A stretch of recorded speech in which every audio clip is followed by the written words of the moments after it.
there in St. Louis. And all of this, as we heard from chairman and deputy chair, began with a single Burning Spear newspaper subscriber, right? That's right. And now we have this thriving center of self-determination for the African working class that is in the hands of the African working class. And if you are just tuning in, I want to reiterate, you got a couple of white guys talking to you here about Black Power. That's not what you see often. We are the Uhuru Solidarity Movement. Jesse is a member of the African People's Solidarity Committee, and we work under the leadership of the African People's Socialist Party because we understand that it is in our interest to see these kinds of projects, not just in St. Louis, not just in St. Petersburg, but throughout the entire country and throughout the entire world. Yeah. Because everything that we have has come at the expense of African people. Everything that we have here in America has come at the expense of African and indigenous people, and we have to make that right if we want to see any kind of future for ourselves, for our children, and continue to be human beings in this world. We've got to start acting like it, and the first step is reparations. That's right. So, Uhuru. Yes, you got a couple of white guys for reparations to African people, and I'm proud to be among that genre of people that is growing every single day. Yeah. So there's a way to say that you're proud to be a white man in this world without being a white nationalist, and it's only in the Uhuru Solidarity Movement. I don't know if that was it. I'm definitely proud to be a white man for reparations. All right. So, and you know, we talk about this sometimes, like, white men should be, where else should a white man be but in the struggle for reparations to African people? In a dark corner coming up with horrible troll-like diatribes for Facebook.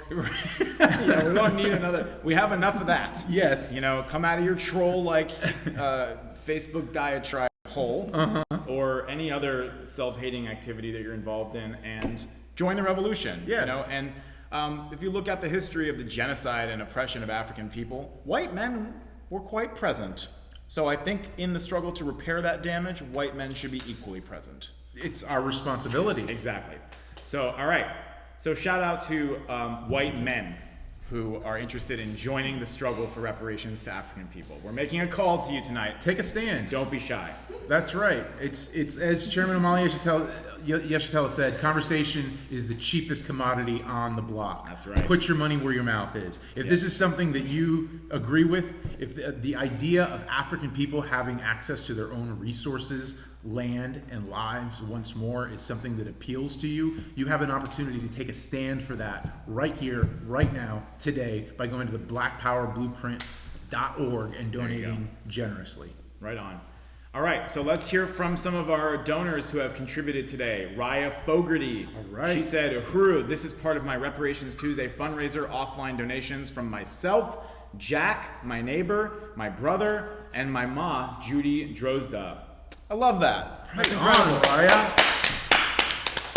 More is coming from at least 2 more people, one a former doctor of mine here in St. Louis and a friend of a friend here. That's an organizer right there. Yes. My mother, my brother, my friend's friend, my former doctor, they're all paying reparations. Why? Because they know Raya Fogarty. She organizes wherever she goes. That's incredible. Uhuru. I love the Black Power Blueprint, and everybody should ask everybody you know to contribute, because if you don't ask and tell them about it, they won't know. There you go. And simple reality. It's so real and concrete that millions of people want to support. Kristen Forthen says, victory to the African working class, global socialism in this lifetime. The road to socialism is painted black. All right.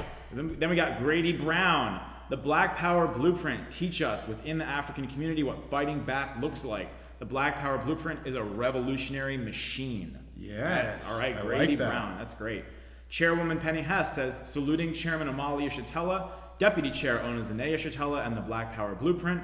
Ngone Ah says, Uhuru, freedom in our lifetime. Uhuru. KC Mackey says, doing this in honor of the 24-hour telethon and the powerful interview with leaders of the African Liberation Movement. Let's get 20 people to give 5, and that makes it 100. And KC Mackey is there in St. Louis coordinating this amazing telethon. So we give our deepest salutes to Comrade KC, a very powerful member of the African People's Solidarity Committee. Virginia Wilson says, Uhuru, Virginia. Pete Yarashuk says, reparations are due to African people. Continued success to the Black Power blueprint. Right on, Pete. Suchas says, Uhuru for my people, keeping up the good positive work. Secretary General Allison Haney says, solidarity with Black Power blueprint and African self-determination and liberation and reparations now. Renee, this is a donation from Kota and Renee. Jackson Hollingsworth, salute Chairman and Deputy Chair, hashtag Reparations Tuesday. Daniel Georgia says, in honor of Ruby Gittleson. Declan says, Uhuru. Tama says, second donation, Uhuru. All right, Tama. Fofeet says, Uhuru, we're doing the damn thing. Hell yeah. Jim and Diana Oloskevich say, we support reparations for these holidays, not consumerism. Power to all the people, to house work, fair wages, good self-determination, education. Uhuru, liberation and justice for all. We support Uhuru Solidarity Movement. Extraordinary work. Let's get rid of this harmful, stupid economic system of too rich and too poor. Wow. I unite Jim What a and statement. Diana. And Sandy Forrest says, long live the Black Power blueprint. Reparations now. Now. All right. Long live. That's great. Thank you. Those are amazing statements. Yeah. Couldn't have said it better myself. That was We beautiful. really couldn't have. Yeah. That's one of the beautiful things about this movement is how collective it is, how Yes. much we can discover that we have more than we think we have Yes. when we come together. Exactly. So let's take a look here. So we're going to take a look at the Black Power blueprint, and what you're seeing here is the demolition of some of the older buildings that were condemned buildings, and the paving of the way for the creation of the marketplace and garden across the street from the Uhuru House. So you can see, this is like, each picture is like a before and after almost. You can see the paving of the sidewalks, the permeable pavers. I don't know about you, but I didn't know what that meant the first time I heard it. Do you know what a permeable paver is, Jamie? I only know because of the web show that we did with Oh, Chairwoman that's right. Penny Hess, where Yes. we discussed it. But before we go forward, Jesse, in case anyone's just joining us, can you remind our viewers what we're looking at here? What we're looking at is the North Side African community of St. Louis that experiences extreme colonial poverty and imposed starvation and destitution that is being revitalized through African self-determination, through the Black Power Blueprint, a program led by the African working class, led by the Uhuru movement, led by the African People's Education and Defense Fund, and Deputy Chair Onezene Yeshitela. As Deputy Chair Onezene herself says, this is bringing development to the North Side so that the North Side can look like the South Side without gentrification. This is like anti-gentrification, and it's a beautiful thing. It's an amazing and positive thing that has inspired already thousands of dollars in donations in the last 13 or 14 hours. So this is an honor to be supporting this project, and white people should support this project. Why, Jamie? Well, because gentrification is a euphemism for the displacement of African people, for the removal of African people, for the continued genocide against African people that has provided us the lifestyle we take for granted. So it's in our interest to support self-determination projects through and take a stance of reparations to the African community if we want to see a future for ourselves. That's why I support it. Right on. So let's keep looking. This is Paradigm Builders. I love that. That is a great name for an organization helping the yeah, African People's Socialist Party. I know. I mean, I think the African People's Socialist Party is the ultimate paradigm builder that we have here. Just really, the chairman called this the new world under construction, and it really is. So this is really amazing. They're building a stage. That is so powerful. Just the idea of a stage outside gives so much voice to a community that has been silenced, that has been stripped of every economic foundation that it's been able to accumulate for itself. And if people were listening earlier, another aspect of this project is how tall is the red, black, and green flag? 50 feet. A 50-foot African liberation flag, the red, black, and green, flying high in St. Louis. And it's had such an impact on the community that, as Chairman Omali Yeshitela was saying earlier, entire families have stopped in St. Louis when it first, it literally stopped traffic. It literally has. So are we continuing with the slides? Okay, they're continuing to go. Okay, good. So what are we seeing now, Jesse? I think what you're seeing is some of the construction workers working on setting up the marketplace, paving the sidewalks, pouring concrete. Okay, I'm glad that's accurate. I can't actually see what you're seeing exactly, so I'm glad I'm right.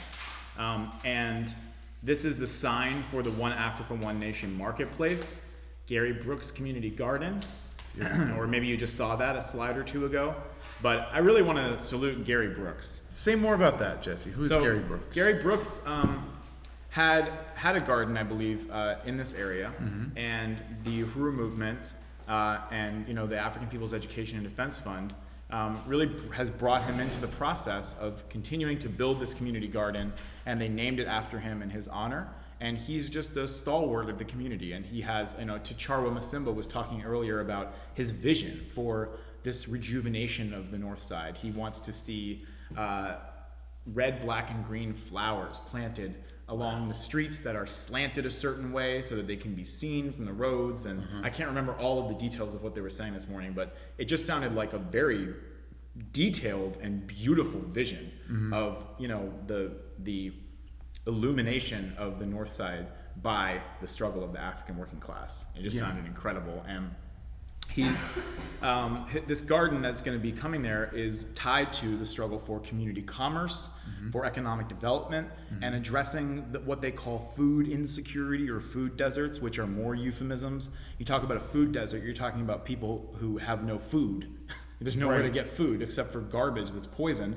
And you talk about food insecurity, you're talking about imposed starvation. Exactly. So these are the conditions that people are facing, and these are some of the programs that are being put in place. And we actually have a quick video of Mr. Gary Brooks talking about this project. We want you to hear from Mr. Gary Brooks himself. So let's take a look at that video.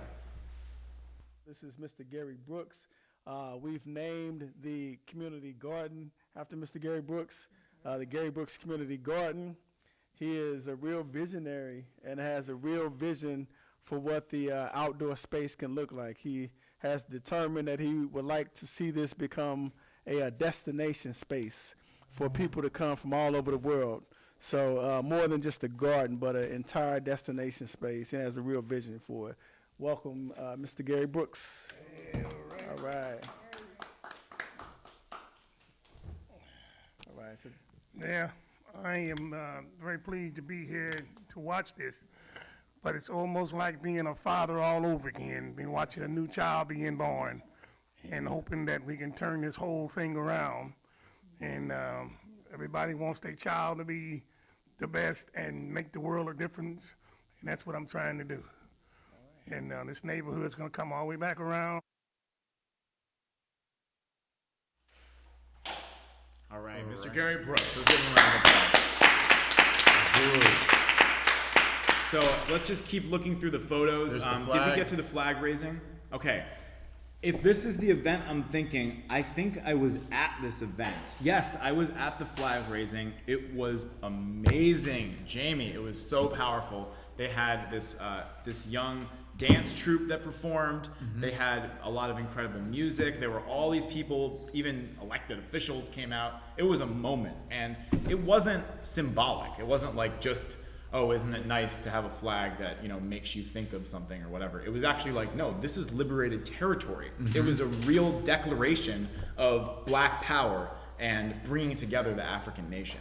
So that flag is more significant than we even have time to tell you. Yeah. I've been in St. Louis where, having the honor of being there, working under the leadership of the Uhuru movement, and being outside for a press conference or something that the party might be holding, a school bus of African children will drive by and they'll cheer and stick their fists out the windows cheering when they see that beautiful, giant red, black, and green flag just luminously waving in the Midwest sky. So it's very amazing, and this is what we are urging everyone who's watching to contribute everything and anything you can to blackpowerblueprint.org. We want to raise another $475 within the next hour to go towards these amazing projects, these amazing programs. And as you can see, I don't know if we've seen the Halloween pictures yet, but we'll be seeing that in a second. They've already started hosting community programs, just like the ones that are here in St. Pete that aPDF hosts, a Halloween Haunted Night. a safe and fun place for children in the community to go on Halloween and have a great experience in their own community. These are the types of programs that the African People's Education and Defense Fund, for whom we are raising money tonight, has been sponsoring for the amount of time that it's been in St. Louis. And doing likewise here in St. Petersburg. Absolutely. So, we're actually going to switch gears now and call someone I'm very excited to speak with. I've had the honor of meeting him, the honor and the pleasure. His name is Mark Anderson. He lives in California, and he is a very powerful, long-time supporter and member of the Uhuru Solidarity Movement, a profound supporter of the African People's Socialist Party, and I'm going to give him a call, and we are going to bring him on and ask him a few questions. Fantastic.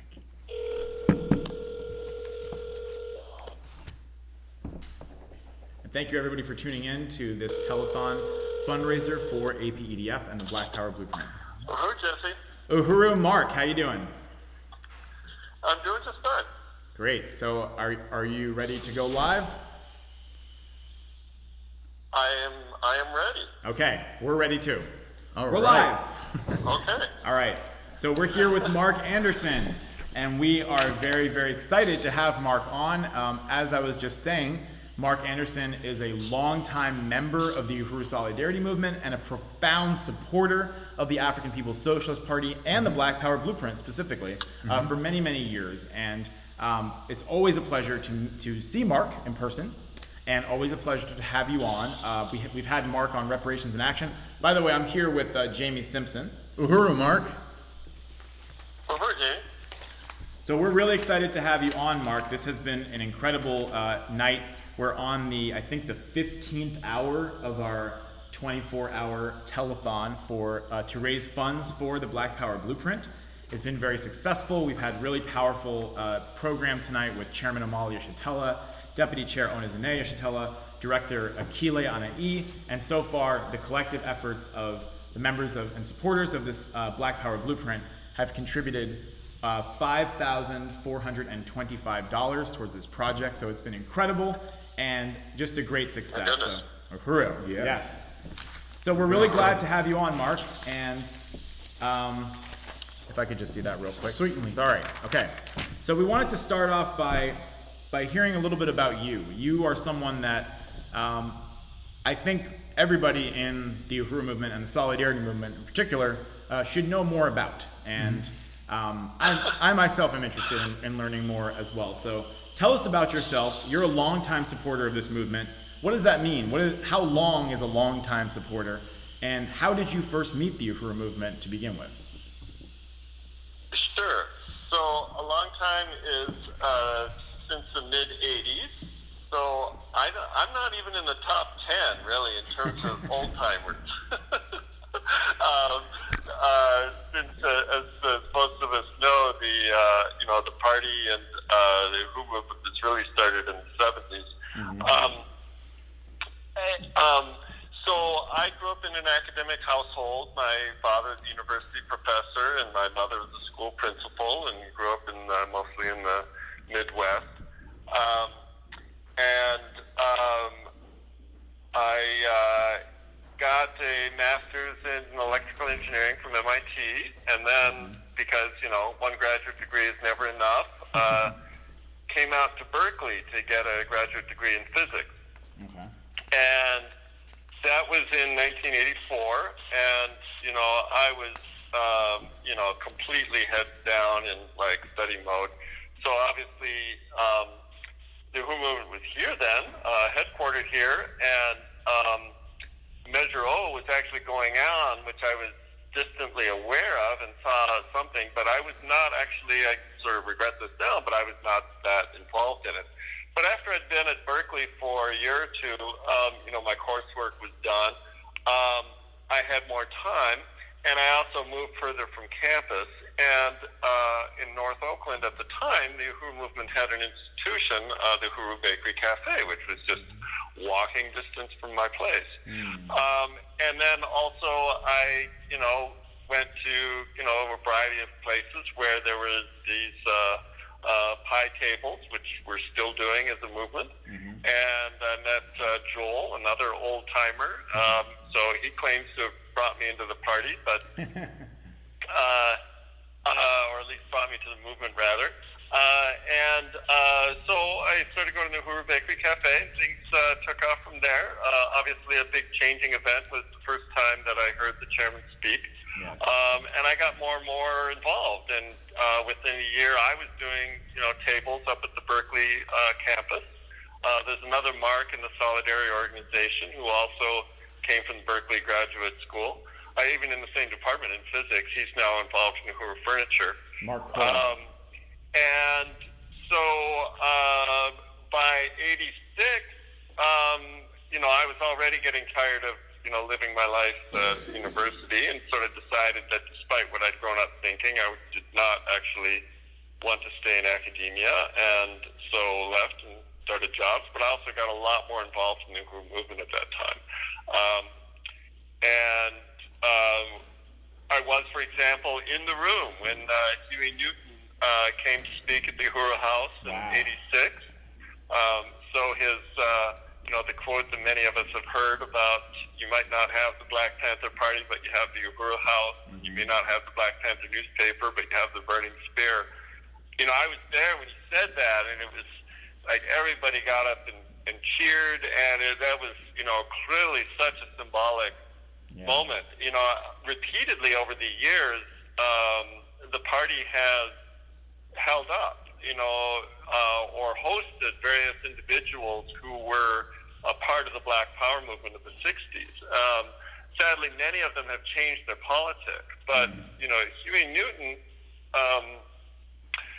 still basically sort of recognized the party and saw it as a continuation of what he's doing, which is also the perspective of the party. And it personally had some effects because my parents, who are like, their politics is what you'd expect for white academic family growing up in the Midwest. So when they started hearing about my involvement in the Uhuru movement, their assumption immediately was, you mean you're supporting the Black Panthers?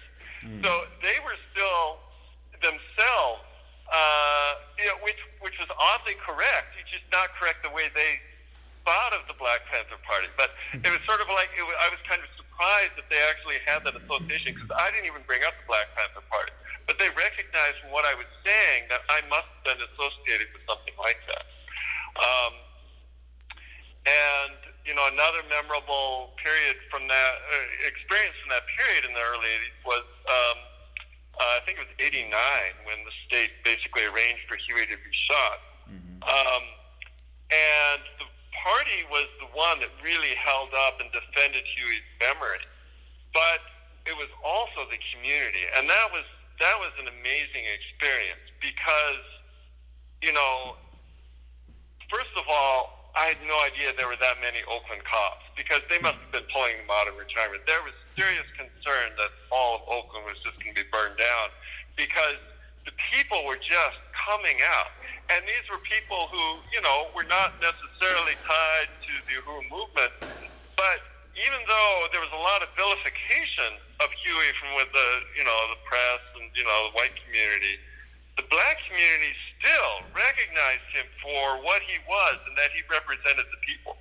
And so that was, I would say, a transformative experience. But again, it was just, recognizing the significance of a movement, not just of a message.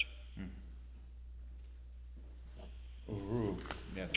Thank you for that, Mark. That was an amazing tour through the early history of the African People's Socialist Party. We also wanted to ask you, you were in Oxford for another. Before we get to that, I know you touched on some of what our second question was going to speak to, but I'm wondering if we could go a little bit further into that, Mark, considering you were present for such a deeply historic era, and even were actually present for the final speech, or one of the final speeches that Huey gave at the Uhuru House, where he did give his final speech ultimately, and said that you might not have the Burning Spear, but you have the Uhuru, or you might not have the Black Panther newspaper, but you have the Burning Spear. You might not have the Black Panther Party, but you have the Uhuru House. So that was an incredibly, as you said, a symbolic passing of the torch, and you know, just a profound moment. And I heard recently that you had some specific memories of the party using blow dryers to dry the ink on the programs that were printed. Yeah, I mean that was quite interesting. So I had a number of multiple roles with the movement, partly because I had computer skills, but I was also involved in the production of the Burning Spear at the time. And there was a small printing graphic arts business, which was used to print the Burning Spear. Now we outsource it, but at the time we were printing it ourselves, and that was also used to print the programs for the funeral. And you know, the movement did a lot, really, to sort of first of all to have their own, I would say, memorial and celebration of Huey that was outside of the official service where various opportunists took control, but also they printed these beautiful programs. I still remember sort of a shiny blue, but don't know where the mistake was made, and I understand what the mistake was made, but you have to choose a different kind of ink for different kinds of paper, and apparently the wrong one was used, because even as they arrived, they were wet, and they would have like rubbed off on people's clothing and everything else. So it was like this chaotic thing where like everybody in the movement who had access to a hairdryer was like recruited, and we were off in some corner, and we were just, it took something like, you know, a minute per program to get the inks dry, and then we'd have another one, and then as we were producing them, they were being brought off to people who were arriving early for the service. Wow. So it was sort of like, you know, another one of those things where everybody pitches in and makes it happen. That's an amazing story, and just a really kind of intimate look into the role that the African People's Socialist Party played in honoring Huey Newton and pushing back against the slanderous counterinsurgency narrative that was being pushed by the Oakland Tribune and other bourgeois newspapers at the time that labeled him a thug and a pimp and a criminal and a bum. And the Uhuru movement just heroically pushed that back and totally turned the tide through a massive campaign, putting up the Huey Lives posters all throughout Oakland, and through the role that the party played in Huey's funeral, as you just described, Mark. So I really appreciate that. Yeah, I mean, there's some interesting parallels actually right here in the Bay Area where I still live. You know, in the late 60s, you know, the Black Panther Party was, you know, really an international organization, but it was headquartered right there in Oakland. And it had you know, despite its influence, people don't realize how short it really was. I mean, its effective lifespan was maybe 4 years, from like roughly 65 to 69. But during precisely that same time period, in almost the same geographic area, right up there in Berkeley, was the so-called free speech movement. And which was, you know, completely divorced from reality. Right. And this was one of the insights of the movement and of the chairman, that there was an African revolution within this country, but it was defeated. Right. Because otherwise, it's kind of difficult to understand why, like, you know, everything that was like ancillary and derivative and opportunist sort of disappeared. And that's because the impetus was destroyed by COINTELPRO and other kinds of activities by the government. But without understanding that there was like an active defeat, then it's kind of understand why it all ended in the 70s. But, you know, if you look at like how incredibly divorced that free speech movement was, right there in the Berkeley campus, when literally walking distance away, the Panthers were, you know, putting out a truly revolutionary revolutionary message, developing programs to people, but still fighting for their own survival. And none of that appeared in what was going on there with the sort of new left. Right. And that same phenomenon has, when I was on the Berkeley campus in the 80s, that was the heyday of two things. First of all, the anti-apartheid movement and the anti-nuclear movement. And again, this is at the same time when the U.S. government was, that was like one of the first of many war on drugs, or not the first. There's been many war on drugs, but that was like when the U.S. government itself characterized it as war on drugs, which meant a huge war on the African community. But that was not part of the political landscape on the Berkeley campus whatsoever. Right. So it's just a recapitulation of that same pattern of where, it's truly surreal if you think about it, right? That there are these people in Berkeley who are going out on the streets marching for these Africans in South Africa, right? Because bad things are happening to them, so to speak, right? When, they're basically stepping over Africans who are being put in prison right here. Right. Which, in some ways, is a good introduction to the other question you started asking about the chairman's Oxford Union speech. Maybe you wanted to introduce that. Go ahead, Jamie. Sure, Mark. Really appreciate this profound overview of the Oakland years. You were also there for another historic moment at the Oxford debates when Chairman Omali Yeshitela delivered a knockout speech in the Oxford Union debate. Can you tell us what that was like? Yeah, that was, and I hope everyone who's listening can, look this up on YouTube and also look up the one when Malcolm X was speaking there some 50-odd years previous to it, because both of them are amazing speeches. And I went in part because I had not been to Oxford, and of course I wanted to sort of see the chairman as well. And again, I've had this sort of like, academia has been part of at least half of my life. But people should understand that, people talk about the ivory tower. Well, like, if the ivory tower itself had a tower, that would be like Oxford, right? So it's extremely,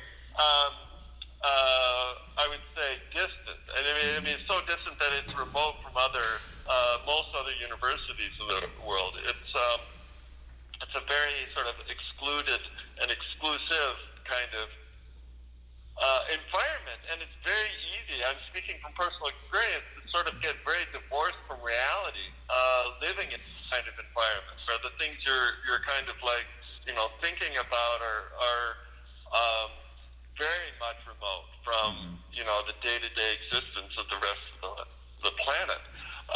The Oxford Union is, I think one of the largest student debate societies in the world, and they have this long-term lease on this incredible building in campus, and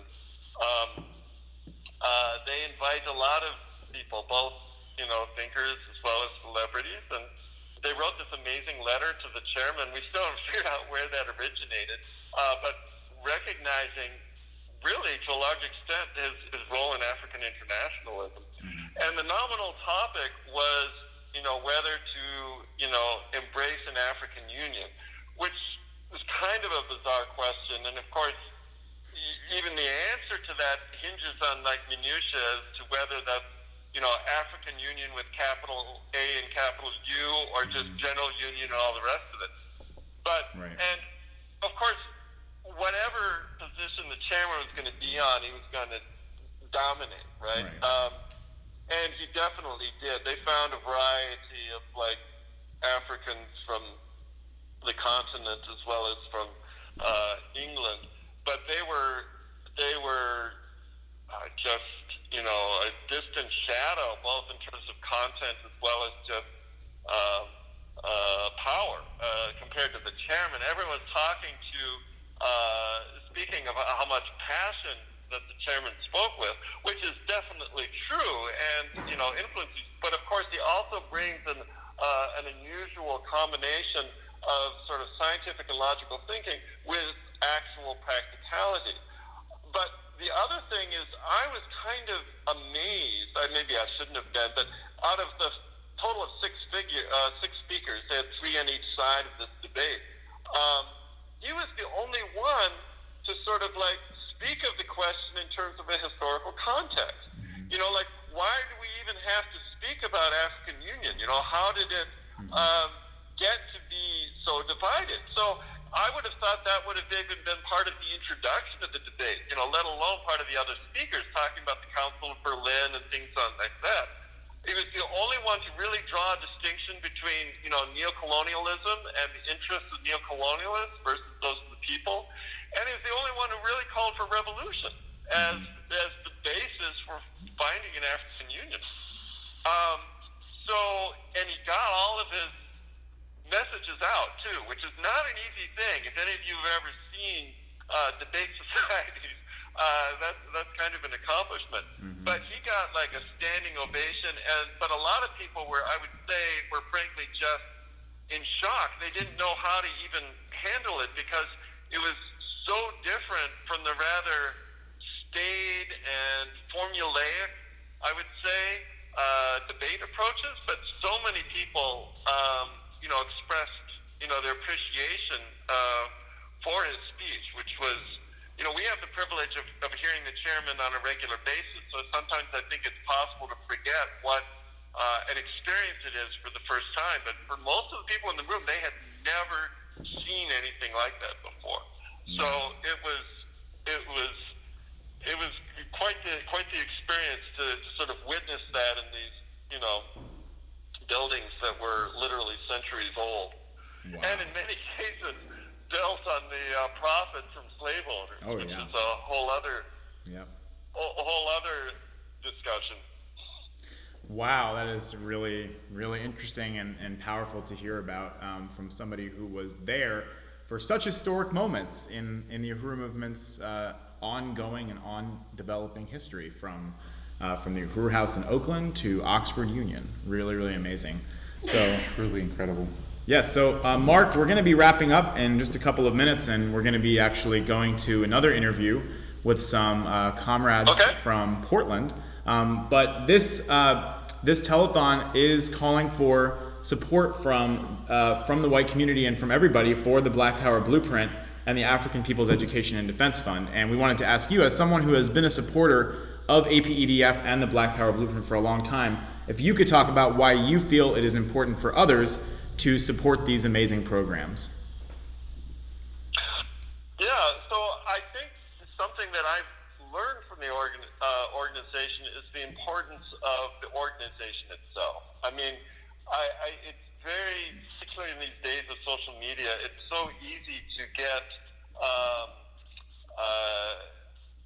separated from the importance and criticality of there being an actual organization that's following an actual plan and doing things in the real world, which the movement definitely does. And, you know, throughout history, there have been individuals who might have amazing insights and other things to say, but it doesn't get anywhere if there isn't an organization started with it. And the power of what the aPDF is doing and the Black Power Blueprint is that it does so many things at once.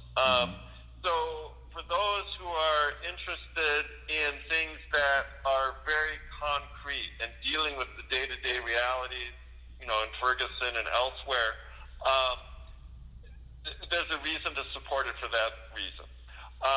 But then if you look at the way those organizations are being built, it's not just some, you know, outside like NGO who's got themselves a grant and they're bringing in their outsiders to sort of do things for the poor folks.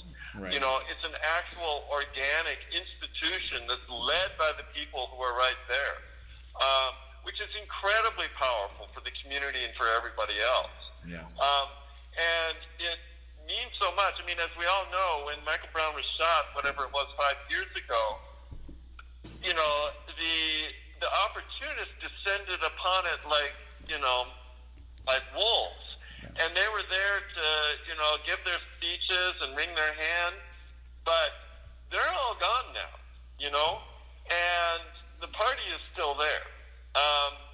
And building these institutions, and I think that means an immense amount because it sends a signal to the rest of the world, really, that if a community comes together, that the Uhuru movement will be there to support them and stick by them, that they aren't alone. Because the party did not have much of a presence in Ferguson prior to that event. They came in and worked with the community and developed it from scratch, from the ashes, literally. Yes. And so it's been an incredibly powerful thing. I've been invited several times, and hopefully next year I will actually come to St. Louis because I'd love to see these institutions in person. Right now, unfortunately, I've just been working from brochures and write-ups and everything, but I've been watching them with wonder and gratitude. Uhuru. Well, I would personally like to extend to you a very warm and sincere invitation to attend the Uhuru Solidarity Movement's National Convention, which is going to be held in the Uhuru House in St. Louis. So if you're looking for an opportunity to go there next year, April 18th and 19th in 2020 might be the perfect time to do so. I think it would be actually really powerful to have you there, and I'm sure that there are many members of the Uhuru Solidarity Movement, including those listening to this interview right now, who would be excited about the opportunity to meet you. Sure, it'd be good to see them again. See some of the other old timers, and we can compare how much gray hair we have. Mark, always a pleasure and just such an honor to speak with you. Jamie, anything you wanted to say before we? I really appreciate your observations, Mark. You're like a living piece of history in this movement, and I can't thank you enough for your presence on this show tonight. All right. Thank you so much, guys. Thank you, Mark. Uhuru. Uhuru. Uhuru. So that was Mark Anderson. That's give a round of applause for Mark Anderson. Wow, so great. What an amazing guy. What an amazing guy. That was awesome. So an amazing long-time supporter. And we say long time, we're talking about he was there when Huey Newton said those famous words. That is powerful. It's hard to get your head around, Yes. not having been there. Yes, that is powerful. Okay, so let's give a call now to Portland. So I'm calling Marissa. Okay. So we're giving a call now to Marissa Ricchetti. Okay. And this is a great comrade and the national secretary of the Uhuru Solidarity Movement. Uhuru. Uhuru Marissa, how you doing? Good, how are you? I am splendid. I'm here with Jamie Simpson. Uhuru Marissa. Uhuru. And are you with Comrade Mads Ambrose? Yes. Uhuru to Jesse. Uhuru. All right. Welcome to the 15th hour. I just keep saying a different number. What hour are we actually on? Amanda, do you know? 15. Are you serious? Yeah. Oh my God. We're on the 5th. 13th. This is the 15th hour of the 24 hour. We got 9 hours to go. All right. So this is great. We really want to salute everybody. We have raised today $5,425 for the Black Power Blueprint. Yep. Yeah, let's give that a round of applause. And we want to keep it going.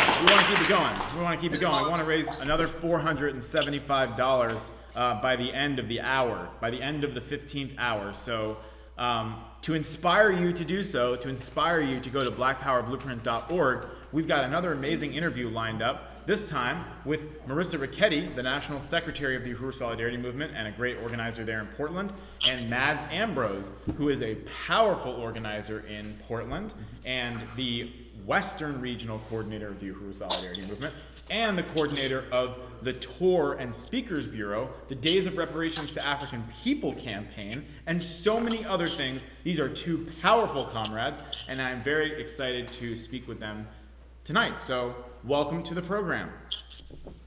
Uhuru, thanks for having us. Uhuru. So, let's talk about Reparations Tuesday. So let's get started.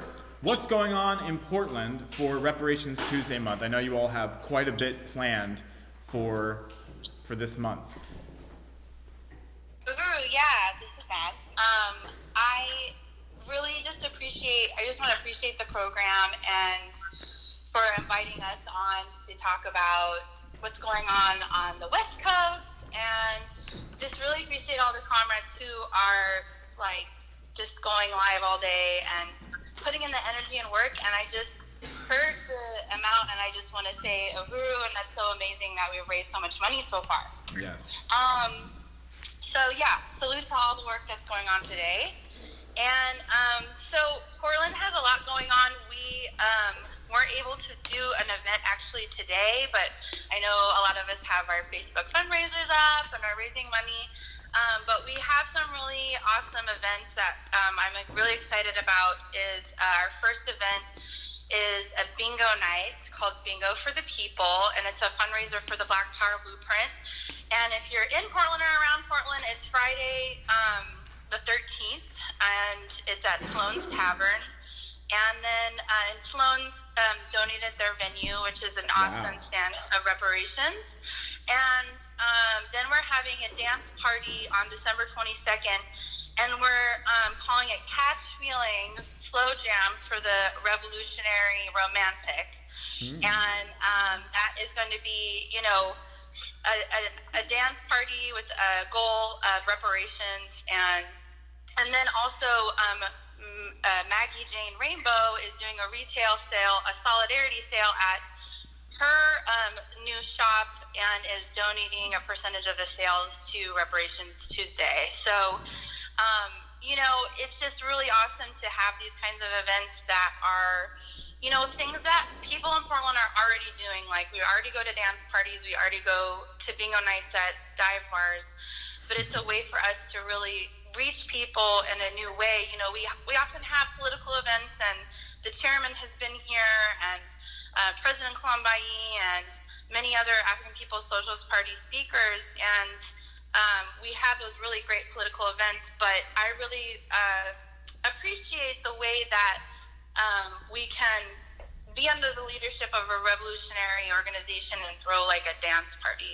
And so we just decided to kind of just like be out there with the people during this sort of like holiday month and be talking about, you know, reparations, and be talking about solidarity and not charity, and talking about the issues of the Black working class in this sort of like really accessible way. So that's what's going on.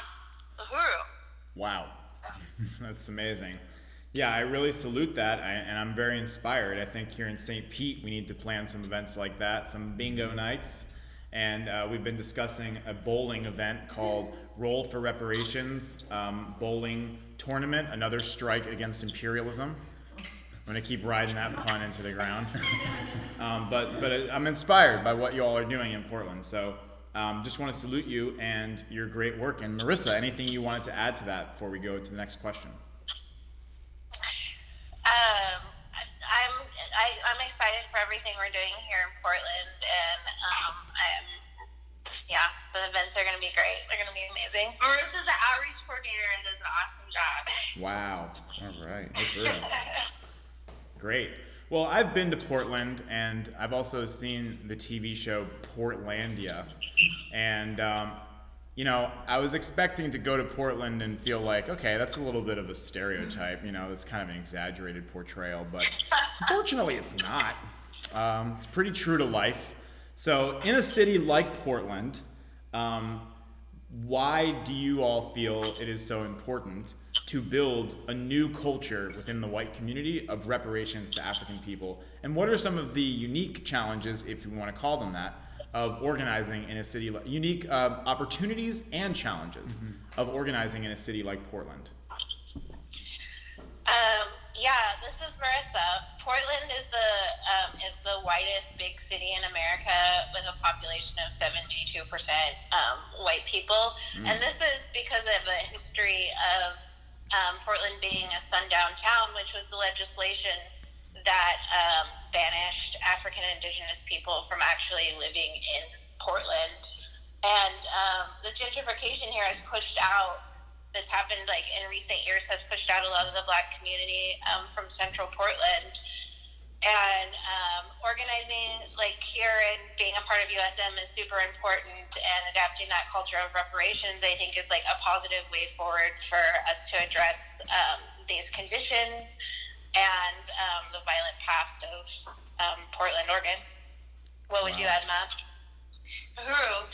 And it's such a, like, we're this progressive city, right? Like, people see Portland on the national news with protests against Trump and protests against ICE and, all these things, but we don't, we have yet to really face the fact that the reason why we're here is because we're on stolen land and has a really recent and violent past of why it is that colonized and African indigenous people aren't really represented as much. So, it just makes sense that, a way for Portland to move forward in revolution is to become a reparations city, and I'm really inspired by the campaigns that probably have been talked about sometime today in Florida about bringing a reparations city to St. Pete, and I think that is the future for Portland, and I really encourage, there's so much shame that people have around, like, oh, why my neighborhood isn't diverse, or something like that, when it's really about just recognizing the material reality of why that is, instead of like trying to, I don't know, and the white left is here, and the white left may be coming from a really genuine and good place of wanting to be recognizing and seeing the world around us, and saying that we don't want to live in this world anymore, and can be guided to the organization of Uhuru Solidarity Movement, the theory of African internationalism, and I just see that as a positive way forward for Portland, and it's I'm really honored to be under the party's leadership in Portland. Uhuru. Thank you. I really agree with what you're saying, that the whitest big city in America should be a reparations city. That only makes sense, and it just seems like such a prime place for us to organize, and I really salute the work that you all do there. It's really incredible. You're very entrenched in every, aspect of the white community, and just really involved, constantly speaking at other events, constantly going to things and speaking out and winning members and raising money, and just really involved in everything that's going on, in the thick of everything. So it's very inspiring. And when I was listing off Comrade Mads Ambrose's kind of resume earlier, I forgot to mention one of the most significant things this past year is Mads, you led a great campaign called No Pride in Genocide that actually involved several events happening throughout Pride Month that called for white LGBTQ solidarity with Black Power. Could you talk to us about that campaign and how it manifests itself in particular in Portland? Uhuru. Yeah, I'm so honored, and I love doing the No Pride in Genocide campaign because, I came from a stance of being a queer person and being, genderqueer, and going to school for gender studies and queer theory, that was my existence before the movement. And then it wasn't until I met USM and heard the line of the party, whose stance has always been on the side of uniting that, that homophobia and transphobia are a symptom of colonialism, and, that it is a fight for, just on the right, just the parties on the right side of history has always been, Black Power movements historically have always been on the right side of history around the question of, gender and sexuality and non-conforming people. And I really love taking this tour.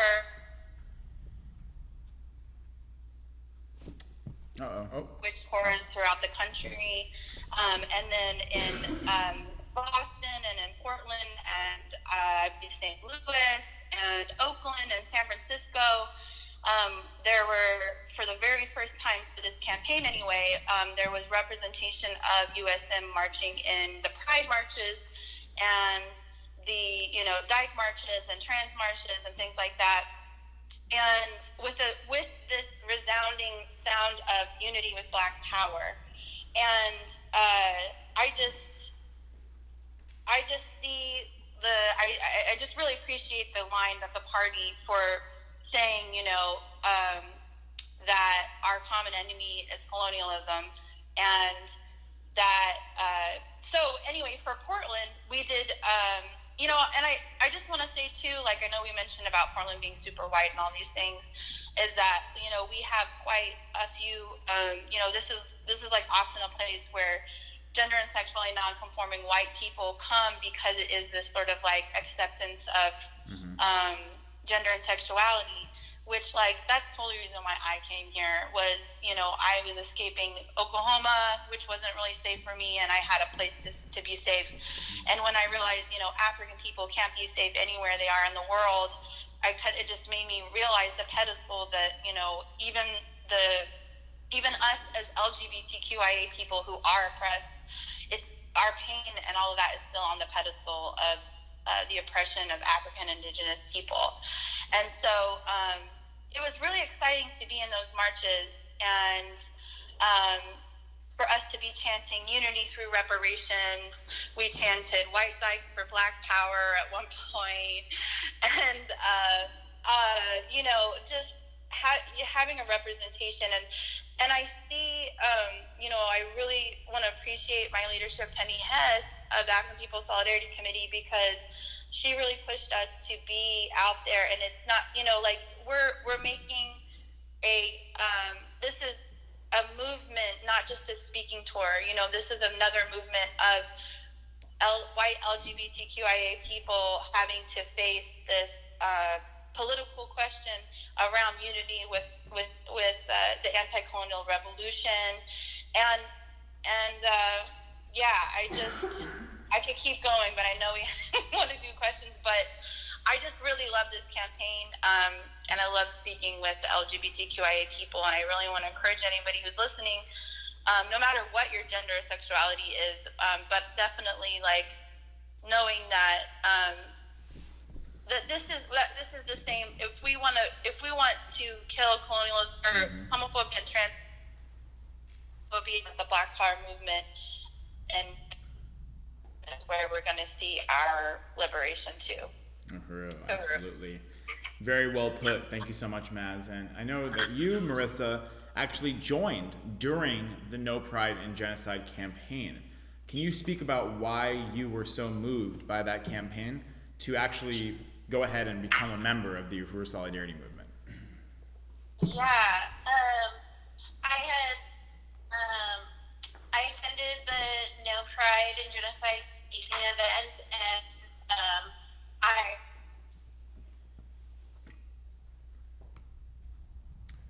think we lost you. Are you still there? Yeah, can you hear me? We couldn't. We couldn't for a second, but I think we're good now. Okay, yeah. So the event, which Max touched on a little bit, they talked about how colonialism oppresses us as queer people, and that it is our common enemy. And listening to the speakers today, I knew that reparations are owed and that this land doesn't belong to white people, and I felt really moved to join USM because I felt like the speakers offered like a powerful strategy to address these issues, and by standing in material solidarity with colonized people. Right on.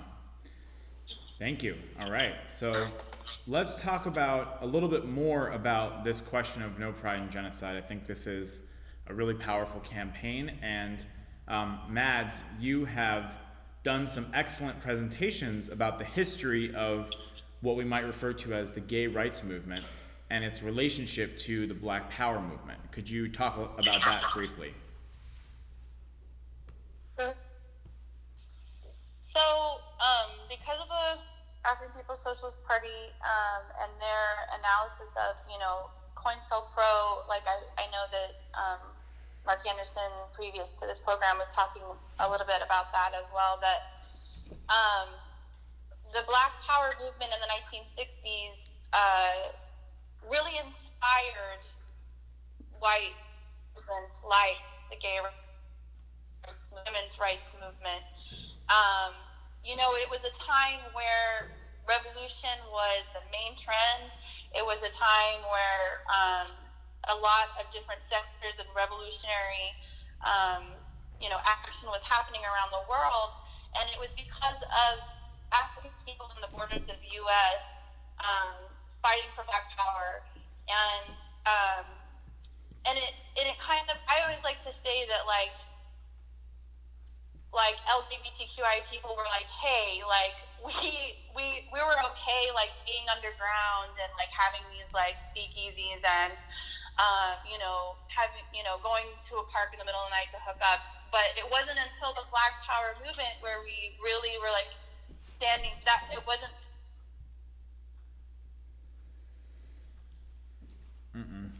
I think we lost you again. Do you want to try whatever you did? I didn't do anything. It seems like you touch it and it comes back. Uhuru. I think. Oh. That's All right. Well, unfortunate. we just want to get them back on. This has been an amazing interview with Mads and Marissa. Very inspiring to hear about the work in Portland. And I would like to go ahead and try to get them back on. But Jamie, anything you wanted to share in the meantime? I'm just fascinated by this interview and by the courage and fortitude of our comrades throughout this continent to fight for reparations. Uhuru. Uhuru, can you hear me? Now we can. It broke up before, and then it actually lost connection altogether. Oh, okay. Where shall I pick up? You were talking about how it was the Black Power movement that emboldened white LGBT people to fight for the society to be open. Yeah, and so it moved forward as a really capitalist, opportunistic movement, and didn't even address, it started stressing rights at the expense of colonized people, rights at the expense of indigenous people on indigenous land, and basically, it has continued that way, and this is a new era. There are plenty of LGBTQI people out there who are criticizing the capitalism of Pride, and the banks that are there, and even being critical of cops, not wanting the cops to be present at Pride, and things like that. But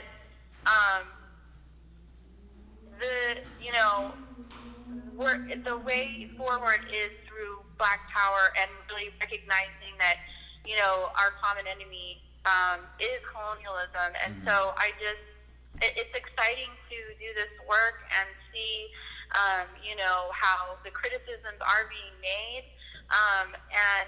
and the ultimate criticism of the colonizer nation and the colonized nation becoming more and more apparent, where we can't, you can't go to a Pride without hearing unity through reparations, or you can't talk about cops without recognizing that white people have a totally different relationship to the police force as, the front of imperialism. And so, the Black Power movement still lives. Yes. Like, the Black Power movement of the 1960s was destroyed, but in its ashes was the African People's Socialist Party that has moved forward with this anti-capitalist viewpoint. And capitalism, the first commodity of capitalism was African worker, an African human being. And so the end of capitalism, the road to socialism, is painted black. Uhuru. Very, very mobilizing. Thank you, comrade. And before we go to the next question, I want to remind all of our viewers that you're watching the 24-hour telethon of the Uhuru Solidarity Movement to raise resources, to raise reparations for the Black Power Blueprint, sponsored by the 501c3 nonprofit, the African People's Education and Defense Fund. And we want to encourage you to go to blackpowerblueprint.org and put in your contribution. We are aiming to raise another $475 in the next 15 minutes. So before 11 o'clock Eastern Standard Time, we want to raise $475, which will bring our total for today so far up to $6,000 in reparations. In honor of Giving Tuesday, the global day of giving, we're having Reparations Tuesday, a global day of reparations. So go to blackpowerblueprint.org, and as soon as you make your donation, we will announce your donation. So if you can put in $475, go ahead and do it. If you can put in $4.75, go ahead and do it. It makes a difference, it chips away, and it goes towards urgently needed resources for projects that are happening at a rapid pace in St. Louis, transforming the conditions on the north side. So next question I wanted to ask is, briefly, what's next for the No Pride and Genocide campaign? Where do you see this campaign going as a campaign of the Uhuru Solidarity Movement? Uhuru, yeah, I just wanted to, like I said before, it can't be just like a speaking event or a speaking tour. It's an identity, we can identify as, African internationalists under the leadership of the African People's Socialist Party, and along with that, with the stance of, no, we're not going to be fooled by this propaganda that's given to people about, gay people need to be in the military, trans people need to be in the military. We don't want to be in the military. We don't want to fight on the side of the colonizer. We want to fight on the side of the colonized and become members of USM and support the revolution and not participate in the opportunism of the gay rights movement. I just want to say too that the things that LGBTQIA struggle with, people not respecting our pronouns, or the issue of using, the bathroom in public, all of these things are going to, we got the right to marry, for instance, and now what? And now all of these fights that are happening really are going to keep popping up because we are still living in the system of white power, capitalism, colonialism, and we're going to keep having these issues until the system is brought down. And so I really see the future of white LGBTQIA people. I see us uniting with the Black Power movement and taking on not only No Pride and Genocide, but any other campaign that's coming out of the Black Power movement, because it is relevant to us, period. It's not like we should just be a part of this one campaign. It's a tactic for us to understand politically our unity and our solidarity. The reason why it's not charity and the reason why it's not philanthropy is because literally our liberation is tied in the liberation of colonized people. And so I really see the white LGBTQI community embracing this, because I see the criticisms that are beginning to be made, and I look forward to doing more work and connecting those, the connections. If we hate capitalism, if we hate Trump, if we hate, transphobia, if we hate the fact that, trans women are dying, all the time. There's every single day. There's a new trans woman who's dying, but guess what? 98% of those people are African. And the reason why that is because of the colonial system that we're living in. And so if we have solidarity with Black trans women having power over their own lives, we have solidarity with Black men having power over their own lives, and Black children and Black women, and Black genderqueer people and Black, I really see the campaign from USM reaching into not just the marches, throwing our own parties, throwing our own, in this culture of reparations way, what we've been talking about before, and being able to turn over the resources and take responsibility for, just having the privilege to walk around and not worry about, such and such. In a city, especially like Portland, you walk around and you see visibly LGBTQI people everywhere living comfortably. And so I really see Portland heading this because we're so, if we call ourselves progressive, we have to be for reparations. And I look forward to chairing this campaign next year. Okay. And see is that, you know, these academic conferences and talking about where colonialism was really talked about, but I really see African internationalism being the theory that we adopt.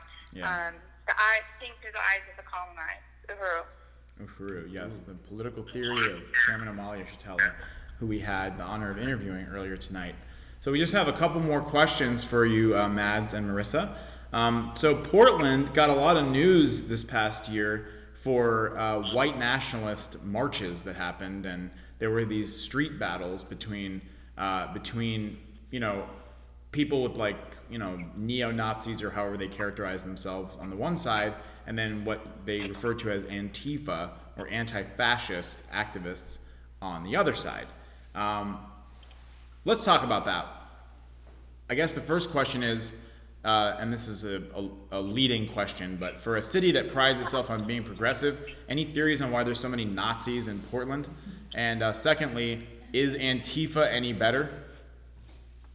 Oh. This is Marissa.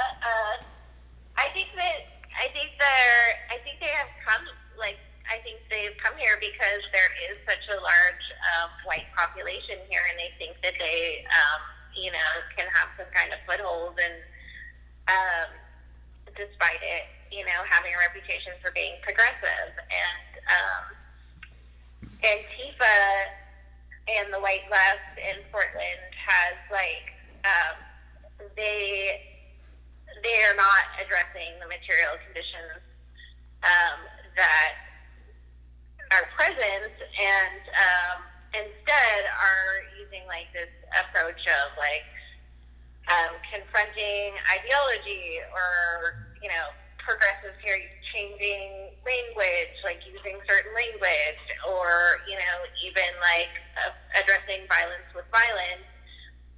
And if anything, it's like, it's a, you know, a day of protest or whatever, but it isn't any strategy to continue to address these issues and conditions.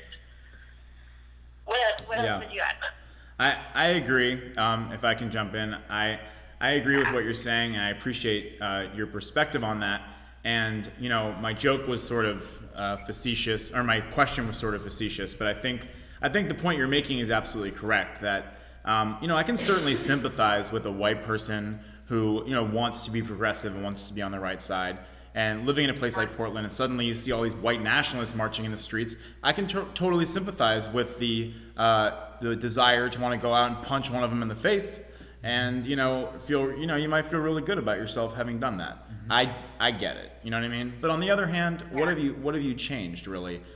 You've done harm to one individual. He's gonna go home and put a bandage on his nose and then come back out the next day. And I think what we're saying is that through reparations, through solidarity with African people that are fighting to punch the ultimate white nationalist in the face, which is imperialism itself, and not just punch it to hurt it, but punch it to be done with it altogether, that we can do a lot more damage to white nationalism, to white power, by standing in solidarity with African liberation, and by reparations, and by supporting black economic development and self-determination projects, than we could ever hope to do with a brick through a Starbucks window, or with a fist to the nose of a neo-Nazi.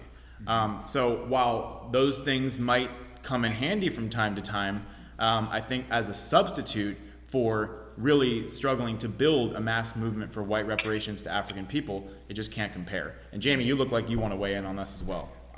I just deeply unite. I mean, I remember growing up in the 90s, and in high school, there was always a sector of guys that saw themselves as the appointed anti-racists, white guys that would go out and, you know, the sharps, as they called themselves back at the time, skinheads against racism.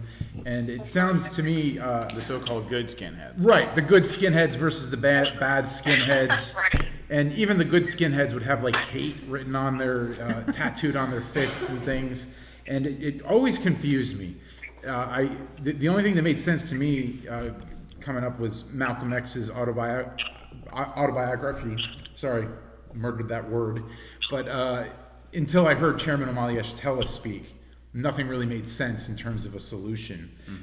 Was the political landscape of Portland what we imagine it to be? Was it as white and pathetic before the Uhuru Solidarity Movement's intervention?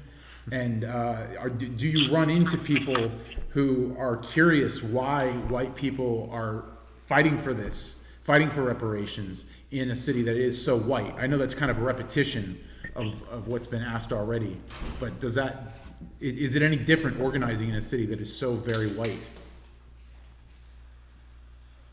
Uhuru, this is Mads. Yeah, I mean, it definitely, currently we're the most active Uhuru movement organization right now, and it's almost like a challenge when we're talking about like the institutions in St. Louis, because there is that white leftist mentality of local organizing, and I think in general, people are really positive. I think that people, especially like even organizing 2 years ago, was a different climate, and it's because of the work of the Active People's Socialist Party. Something like Reparations Happy Hour was a thing, and then the chairman What's came that?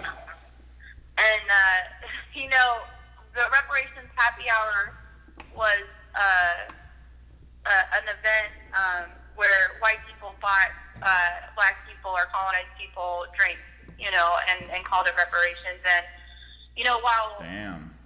using the word in some ways can make like the organizing easier, it's just amazing to have the ability to have Chairman Amalia Stella come and speak to what reparations can really look like. And I really appreciate the Black Power Blueprint. And the reason why I support the Black Power Blueprint is because it's all Black-led self-determination projects. It is the strategy of the African working class. And, the African Revolution is owed reparations. And I think that people are really seeing and recognizing more and more in the white community. It's easier to say the word reparations now that the Democratic Party picked up that word, when it wasn't the case a couple of years ago. But the reason why it's easier is not because of the Democratic Party. It's because of the work of the Active People's Socialist Party. Uhuru. So that's Uhuru. That's really powerful, and the Reparations Happy Hour was actually profiled in the New York Times. That got attention from the bourgeoisie. Right. Meanwhile, there's actual reparations work going on in Portland that they would rather not talk about. And clearly, it was the real struggle of the Uhuru movement on the ground there that kind of, as a kind of byproduct of that, you see these imitations like Reparations Happy Hour, which, imagine, that's quite a concept. You get to live off of somebody else's slavery and genocide for hundreds of years and then walk off scot-free because you buy them a beer. That's basically how it works. So, wow. Okay. So let's close it out with a final question.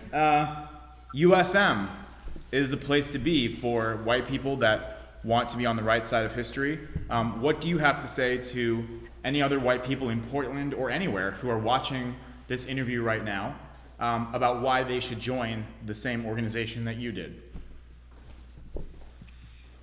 Uhuru, this is Matt. You just can't turn your back on the viewpoint of the Black working class, and you can't turn your back on the fact that the African People's Socialist Party is the party representing the Black working class, and you can't ignore the amazing work that is happening not only in St. Louis in the Black Power Blueprint, which is incredible, and I look forward to going there soon. And have been a couple of different times, and getting to see where our reparations is going, but also the work that's going on in our region in Oakland. Me and Marissa were just selling pies, the oldest institution, the longest running institution of that Black Star Industries, and being a part of basically, I just encourage everyone watching to be a part of it in any way possible. And I really appreciate USN as a mass organization and calling all white people into political life. Whether you donate, reparations tonight, or you go to the next open meeting, or maybe you own a business and can support the revolution in any way possible, and do a tarot reading for reparations, or take all these opportunities are there, and it's easy to be a part of this, and it's our way of rejoining humanity by being under the leadership of the African Revolution and colonized people, and really just it's about rejoining humanity and having principled solidarity with the end of our oppression as well, even as like we talked about LGBTQIA people, women, trans people, people with disabilities, all of these sectors, all of these symptoms are because of colonialism. So Yes. I really encourage everyone to attack the root of our oppression, which is colonialism, Yes. under the leadership of a Black Power movement. Uhuru. Once again, couldn't have said it better ourselves. That was beautifully stated, absolutely very powerful and eloquent. And thank you so much, comrades Mads and Marissa. It was great to have you on the program with us tonight. Thank you for having us. And I'm going to put it in right now, but I'm donating $5 or paying reparations $5. $5. Yeah. Uhuru. All right. Thank you so much. So that means we want to bring in $470. So that's our goal right now. So we can bring our fundraising up to $6,000 so far from this amazing telethon. All right, we're signing off here with comrades in Portland, and thank you again for being on with us. Uhuru. Uhuru salute. Uhuru. Well, James. Wow, That was amazing. That was incredible. quite informative. Okay, so we've entered the 16th hour, my dear comrade.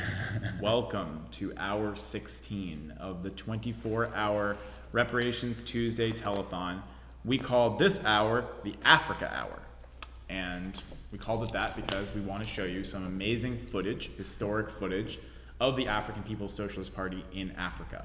And we want to declare our solidarity as white people, as members of the Uhuru Solidarity Movement, with the struggle to unite and liberate Africa and to destroy the false colonial borders that were placed on Africa by Europe, by the United States, by white power, to separate African people from each other and from their resources. And that is precisely the goal of the African Socialist International, of Chairman Omali Shatella, of Secretary General Luisi Kinshasa, and of African Internationalism, is to destroy those false borders and to bring genuine unity to the African nation that has been forcibly dispersed around the world by slavery and colonialism. So we have a video, James. Excellent. And while we are watching that video, I urge anyone who's watching to go to blackpowerblueprint.org, keep the video playing in the background, and go to blackpowerblueprint.org, get your credit card out, make a contribution of anywhere between $4 and $470. It makes a difference. Any amount that you can do makes a difference and goes directly towards the programs of the Black Power Blueprint in St. Louis. So I think we're ready to show a video now. Right? Okay. All right, Was that a yes? let's go to it. I want to shout out our technicians on this amazing. Quick salute to the Director of Agitation and Propaganda, who is here in the midnight hour almost with us, Akile Anai. It's a great honor to have you with us. We got Kyle Weiss right here, who is engineering. Shout out to Kyle. And also with us in the studio audience, the one calculating the numbers from the donations that you're going to be sending in once you start donating in the next hour is Ali Aiello, who is here with us. And another person who's been doing that throughout the last 16 hours or so is Comrade Amanda Carlozzi, who is also right there. Uhuru, Amanda. Moderator, host, co-host, and comrade, singer, songwriter extraordinaire Jackson Hollingsworth is here with us still tonight. Jackson. And our revolutionary comrade Santosh is back there. Uhuru. Santosh. This light is bright. That's right. All right, so this is a great crew. I love it. And Jamie, here you are. It's an honor to be part of this. It feels like a party. It does. It does. We even just have snacks. Yes. So on a serious note, we also want to shout out, before we get to that serious note, we also want to shout out the comrades in St. Louis, Casey Mackey, Chairwoman Penny Hess, Carly Spurlock, and everybody who is still sticking it out, making this happen there in the Black Power Blueprint headquarters in St. Louis. So now, on a serious note, we want to take you to, I believe this is one of the top 3 greatest speeches ever delivered by a human being ever, okay? And I'm not using hyperbole, I firmly believe that. And the other 2, by the way, would also be speeches given by Chairman Omali Yeshitela. I think it's pretty much beyond a shadow of a doubt that this man is the greatest orator in history.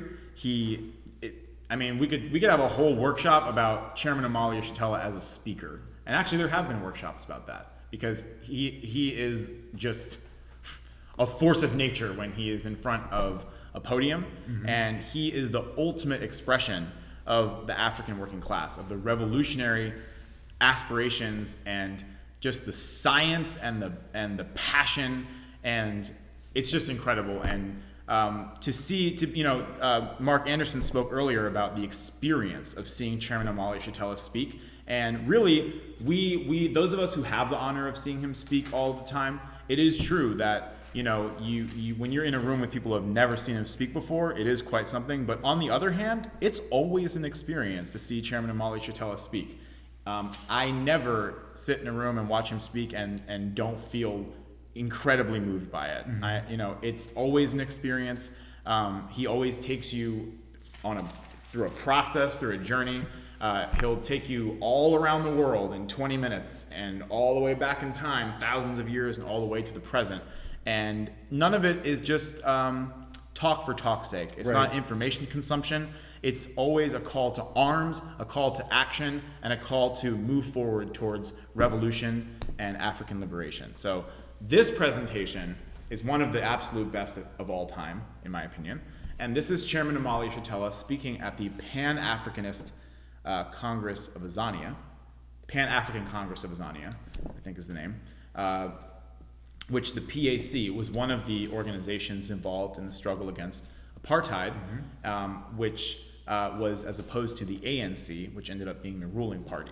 And the chairman was involved in a process, as he still is, of struggling to consolidate the African Socialist International to place the leadership of the African working class at the helm of the struggle to unite and liberate Africa and African people. And he gave this speech, and the response that he got from thousands of Africans who were in that room that day can still be felt over a decade later when you watch this video. So let's take a look. This is from a video called Azania, the Land and the Revolution, Chairman Omali Yeshitela.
Brother President,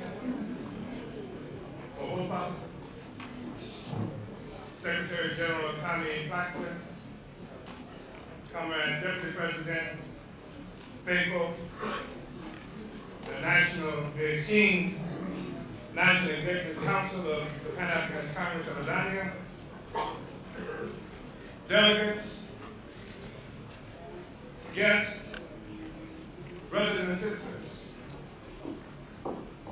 E's relate to. E Africa. I bring you greetings from the Central Committee of the African People's Socialist Party, from its mass organizations and membership, from our African brothers and sisters in the diaspora, especially those from the United States and London. Uhuru. Uhuru is the greeting of our party and movement. It's a greeting that was made popular by the Kenyan Land Freedom Army and Dedan Kimathi, the Kenyan Land Freedom Army, popularly known as Mau Mau. Uhuru, of course, is Swahili for freedom. And so in our party, we greet each other with this word. You should call our office any place in the world, you'd be greeted with the word Uhuru. We say Uhuru because we believe that freedom should be on the minds of African people 24 hours a day. Uhuru. A few days ago, I talked to someone from the South African press, and they asked me, why was I here to be with the Pan-Africanist Congress of Tanzania at this incredibly significant Congress? I didn't think about it at the time, but I should have asked the white woman why she was here. Because it seems to me I have more right to be here than she does.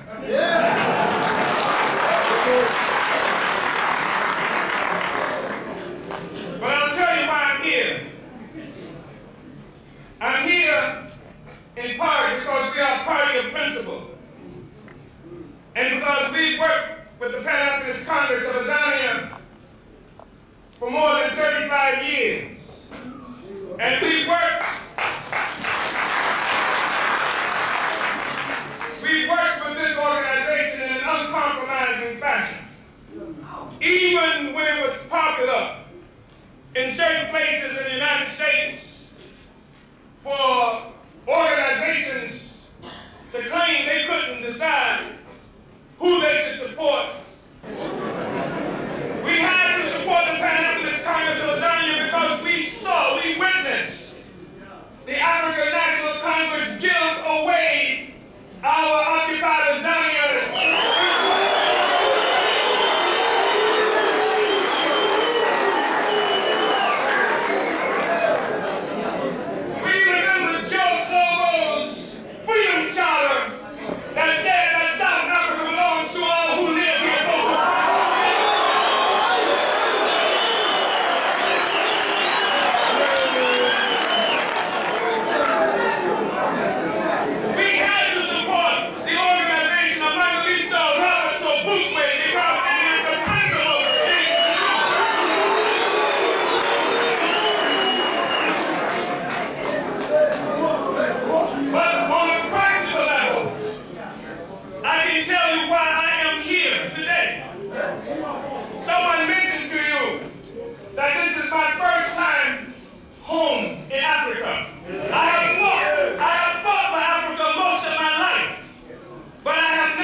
For me to be here.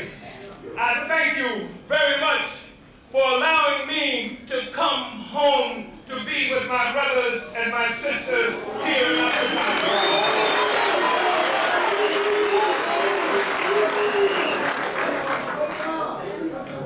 Another question was asked to me by the media. They said, well, why do you think the Pan-Africanist Congress has not done so well in the elections? Well, I tell you, I know why the Pan-Africanist Congress has not done so well in election. There is no mystery. I was in the United States, and I saw the most powerful imperialist country in the world do the work to get the ANC elected.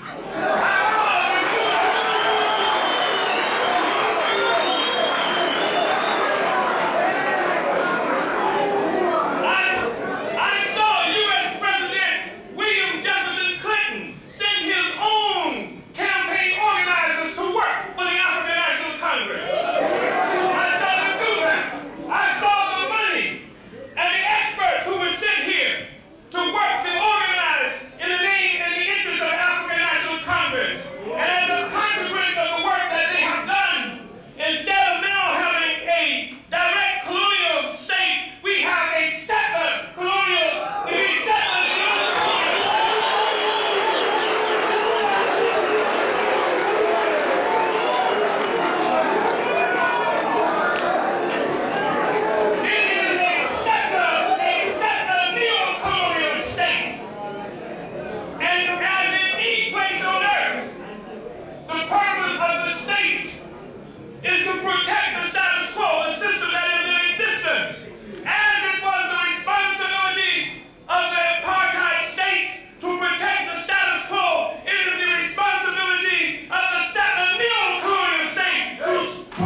States. And it has not been a movement that has succeeded up to now. In fact, the Black Revolution of the 60s was defeated militarily in the United States. You saw it. Many of you who are in this room know what I'm talking about. You saw the assassination of Malcolm X. You saw the assassination murder of members of the Black Panther Party throughout the United States. You might have heard the then Attorney General of the United States, John Mitchell, declare that by the end of 1969, the Black Panther Party would be destroyed. And if you did, you know that the United States government murdered at least 27 members of the Black Panther Party that year, arrested more than 700, and on December 4th, 1969, while he was sleeping in his bed, murdered Fred Hampton, who was the leader of the Black Panther Party in Illinois. And now, in the United States, after struggles led by black liberals, they created a situation that called for the end of segregation. In other words, in the United States, apartheid was defeated a long time ago. And we were hearing messages that our brothers and sisters in South Africa, occupied Tanzania, were fighting for the end of segregation here. I said, I don't believe that. That's insane. Because when you talk about segregation or apartheid, we are only talking about the form that the oppressive state takes, while it expropriates the value that is created by African workers, while it takes our land. And so they set up a system now where they give us the right to vote, and even when we vote, the vote doesn't mean anything.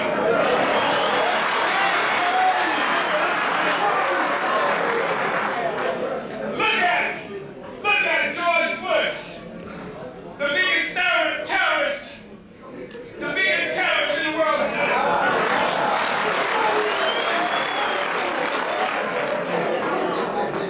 He is in power as a consequence. After all the Negro liberals, all the black liberals told us that the way we should get free is to just vote. If you just vote, you can find freedom, they told us. And what we found is all the Africans went out and they voted for this other white man who represents another imperialist party in the United States. And after they voted and the other white man won numerically, the Bush regime stole the election by disenfranchising all the Africans who live in the United States. And I'm told this is what my people are fighting for in occupied Tanzania? I don't think so. I want to say that I've heard it said several different times that this Congress of the Pan-Africanist Congress of Tanzania is a crucial Congress, and I believe that is true. Not only because of what is happening here, and not because I think that the Pan-Africanist Congress should be about trying to represent itself as some credible opposition to thugs who are in power in the form of the African National Congress. I think that this is a critical Congress because these are critical times in which we live, sisters and brothers. When we look around us and we see the government of George Bush, the government of the United States, talking about making war against the peoples of the world, what we're looking at is an imperialism that is in serious crisis. It is in serious crisis. It is too blind to understand the nature of this crisis, or even the fact that it is in crisis. It is boastful and arrogant in its ability to send troops in the Philippines, as there are troops even now, U.S. troops in the Philippines. It is boastful and arrogant in its ability to send U.S. troops into Colombia in South America, as there are U.S. troops in Colombia right now. It is arrogant in its ability to send troops in Djibouti and Uganda, and its participation in making the Rwanda a Holocaust occur. Its involvement in Congo, it is arrogant. And it talks now about attacking the people of Iraq, whom they have been bombing for 11 years already, where they have been responsible for more than 1.5 million deaths since 1991. But the question that it cannot answer is why it is necessary for U.S. imperialism to make war against the world. And the reason it's necessary for U.S. imperialism to make war against the world is because, brothers and sisters,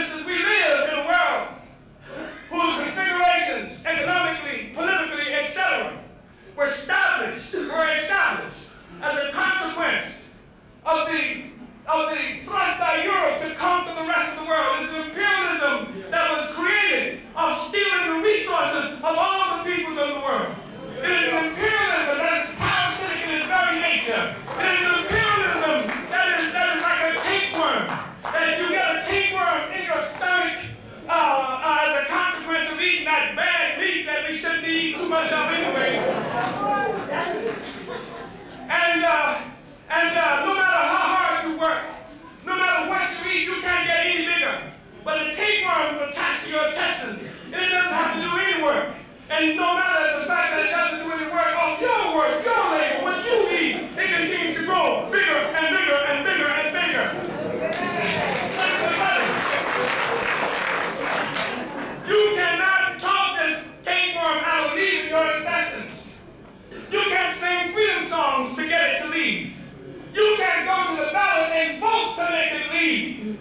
Because if it leaves, it dies. And this is the nature of imperialism. This is the nature of international white power. It has constructed itself of the misery and the theft of the resources of the peoples of the world. And all over the world, people are demanding Uhuru. People are demanding freedom from one part of the world to another. And it is this crisis of transformation, of people struggling for freedom, that has made it necessary for George Bush to try and mobilize a military force that would bring back direct white power, direct colonial rule over the peoples of the world. This is what we're confronted with.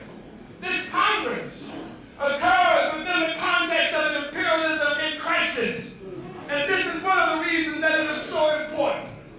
This is one of the reasons why we have to advance the revolution that will raise up the African working class, aligned with the poor peasantry, from its position of misery and poverty to its status, its historically required status as a new ruling class. That's why it is necessary. I want to say that the African National Congress hasn't ever had to fight alone, as we have fought alone. I watched them in the 60s, during the time when the Soviet Union declared that there were only 6 authentic revolutionary organizations in Africa. And the ANC was one of them. The PAC was not one of them. They said there were only 6 authentic revolutionary organizations. And they gave them money. They gave them organizational training. They gave them military training. They gave them ideological training. And they had a powerful international media that they used to win favor and friendship and resources for the African National Congress all over the world. All over the world. And now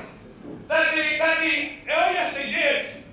And now that the African National Congress, after POCO and APLA, and PAC has done so much work to start the crises that made it necessary for imperialism here to turn over the administration of the oppressive system to a neo-colonial party.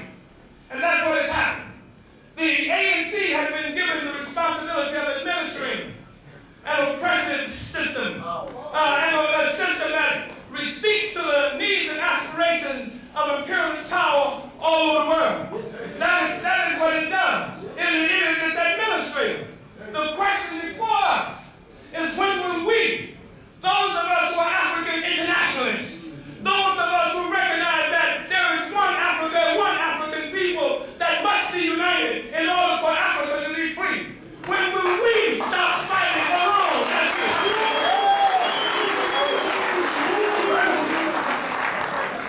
Here are choices that we are faced with.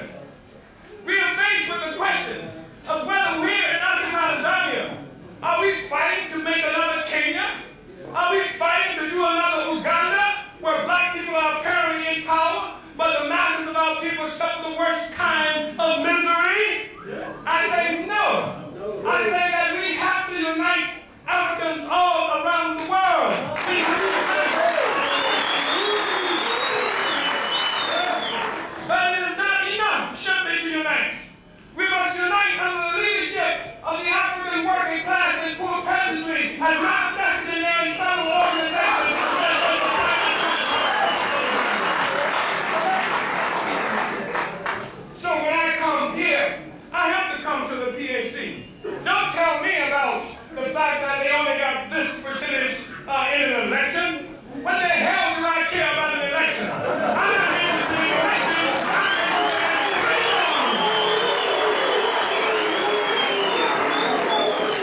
on a piece of paper, whether in America or occupied Tanzania, and the actual conditions of existence that our people are confronted with here. I have been to the squatters' camps. I have talked to the people in Soweto. I have talked to our impoverished masses who are living in one of the so-called 1.5 million, what they call houses, created by the ANC. I saw Becky on television boasting about what he's done for our people with these houses. If the houses are so wonderful, why doesn't Becky move into them?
We must raise up the concept of Africanism so that in its consciousness, every African on the planet Earth recognize who we are and what our responsibility to Mother Africa is.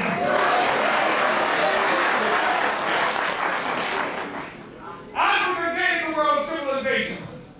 It is irresponsible of us to allow Africa to continue to exist under these conditions. I just want to say, brothers and sisters in Christ, that I heard a man, C.R. James, on one occasion, say that the power, that the future of the world will be determined is in the hands of the African working class. But unfortunately, it is not in the heads of the African working class. It is our responsibility to change that. I'm hoping that we can enter into new relationships that demands a more principled stand by each of us. By each of us. I have a responsibility to support Pan-Africanist Congress of Zion.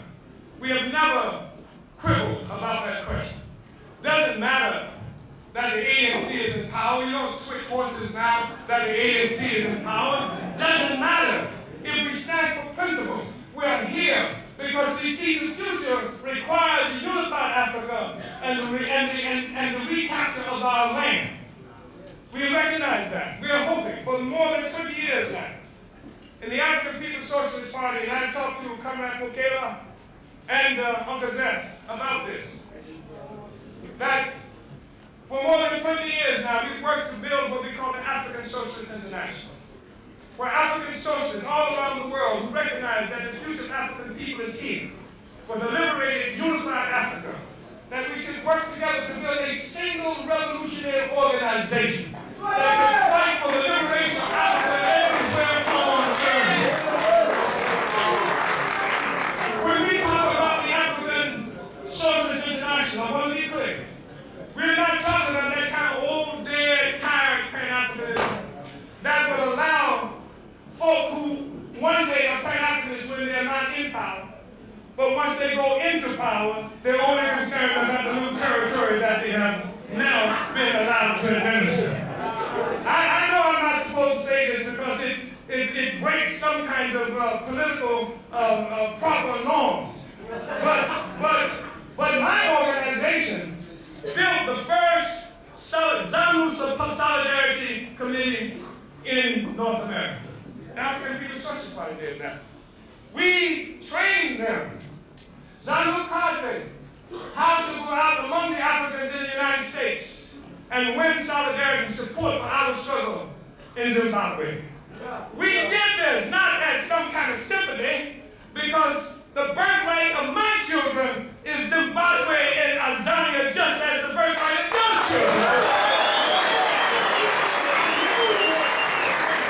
So this was not charity work that we did. We toured them throughout the United States. We helped them raise funds and did all this work. And then once they went to power, we can't find them anymore.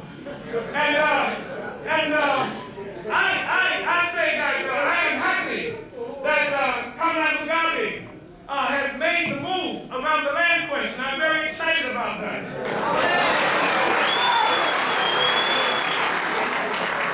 I'm sorry he waited so long.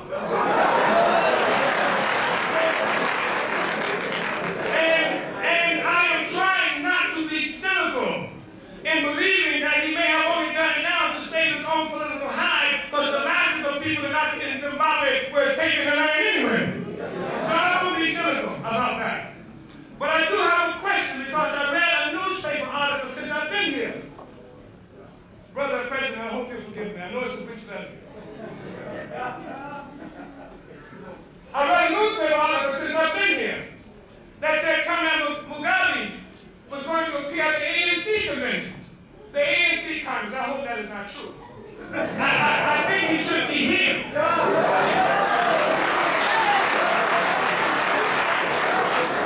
I think he should be here as a matter of principle. Because we work with ZANU because ZANU told us that they were Africanists, that they believed in a united Africa, where all Africans would come together and be able to enjoy the benefits of Mother Africa. How can they then go to the ANC, who says that Africa belongs to all who live here?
was incredible.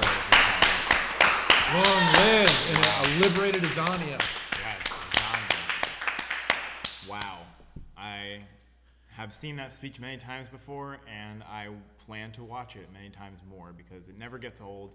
That is the powerhouse presentation that Chairman Omali Yeshitela delivered at the Pan-African Congress of Azania. So, And the reception from the masses Wow. of African people who can clearly see their future in this path of African internationalism delivers this, it just changes the air in any Yes. room that you're watching it into one of absolute optimism and a steeled will to be part of this forward motion of history.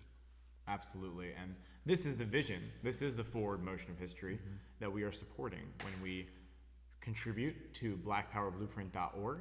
And we do have a goal to raise $470 more before we close out in 7 hours. So I think we can do that. I think we can definitely do that before the 7-hour mark.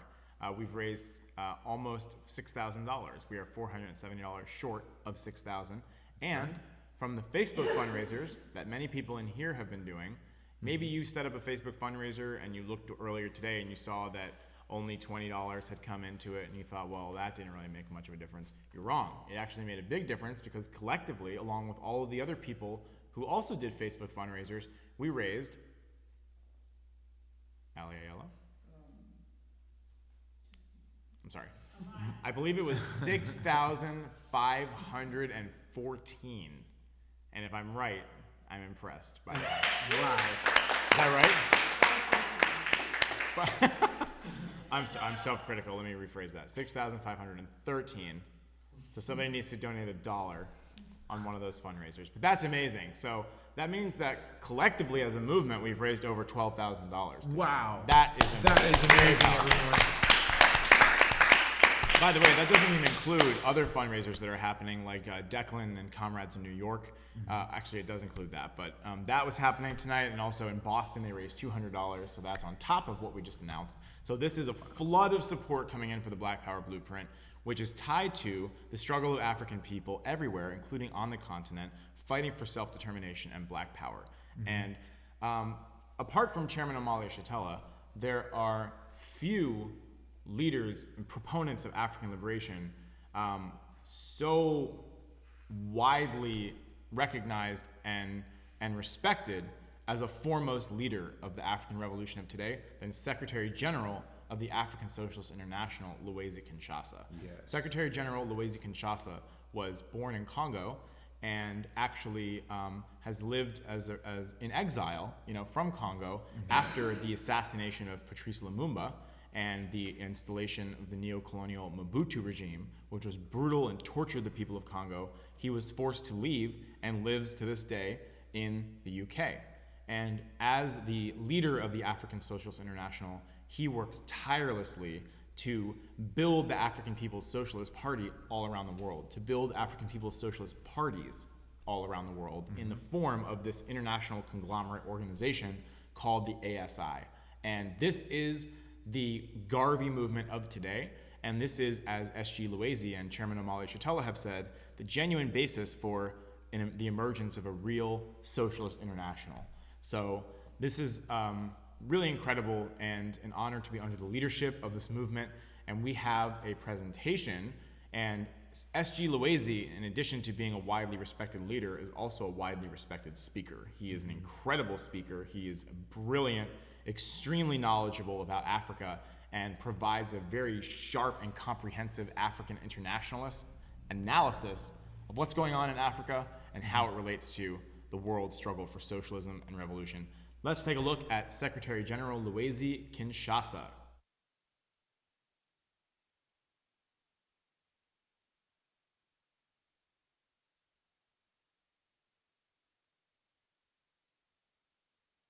Uhuru. Uhuru. Black is back. Black is back. Black is back. Africa out of Africa. Africa. Africa. Africa. Obama. Yes, imperialism out of Africa. It doesn't matter if it looks like Obama. Out of Africa. We don't want imperialism in any form in Africa. First of all, I'd just like to thank you, the chairman, for the brilliant presentation he made. It was just brilliant. Don't you think so? Yes. So, as usual, when the chairman speaks, it helps everyone. So, my speech, is sorted out.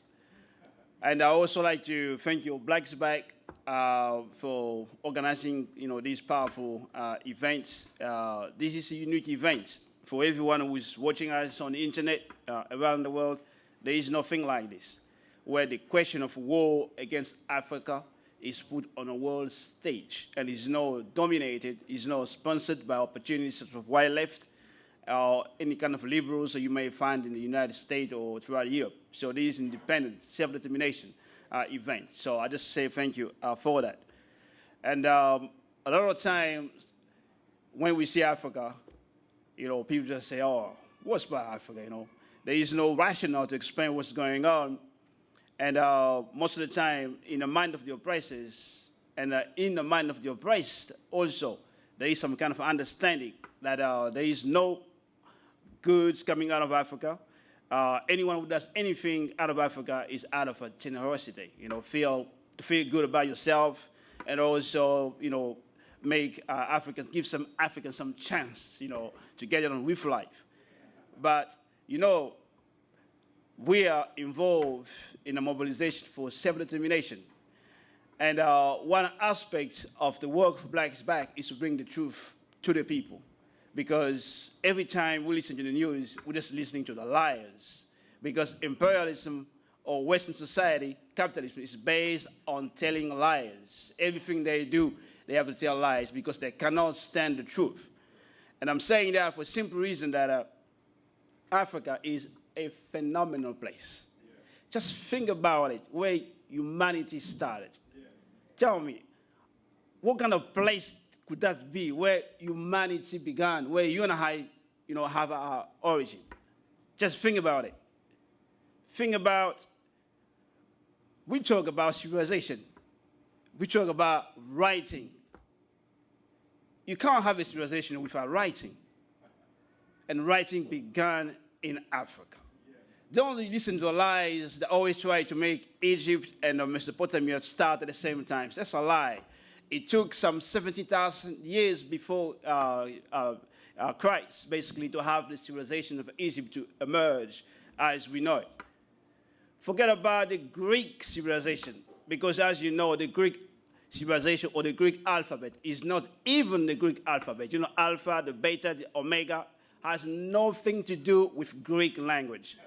If you learn the Greek language, if you spoke it, alpha, beta, gamma, all that are not Greek. They're foreigner to Greek language. That's a profound statement. Paper,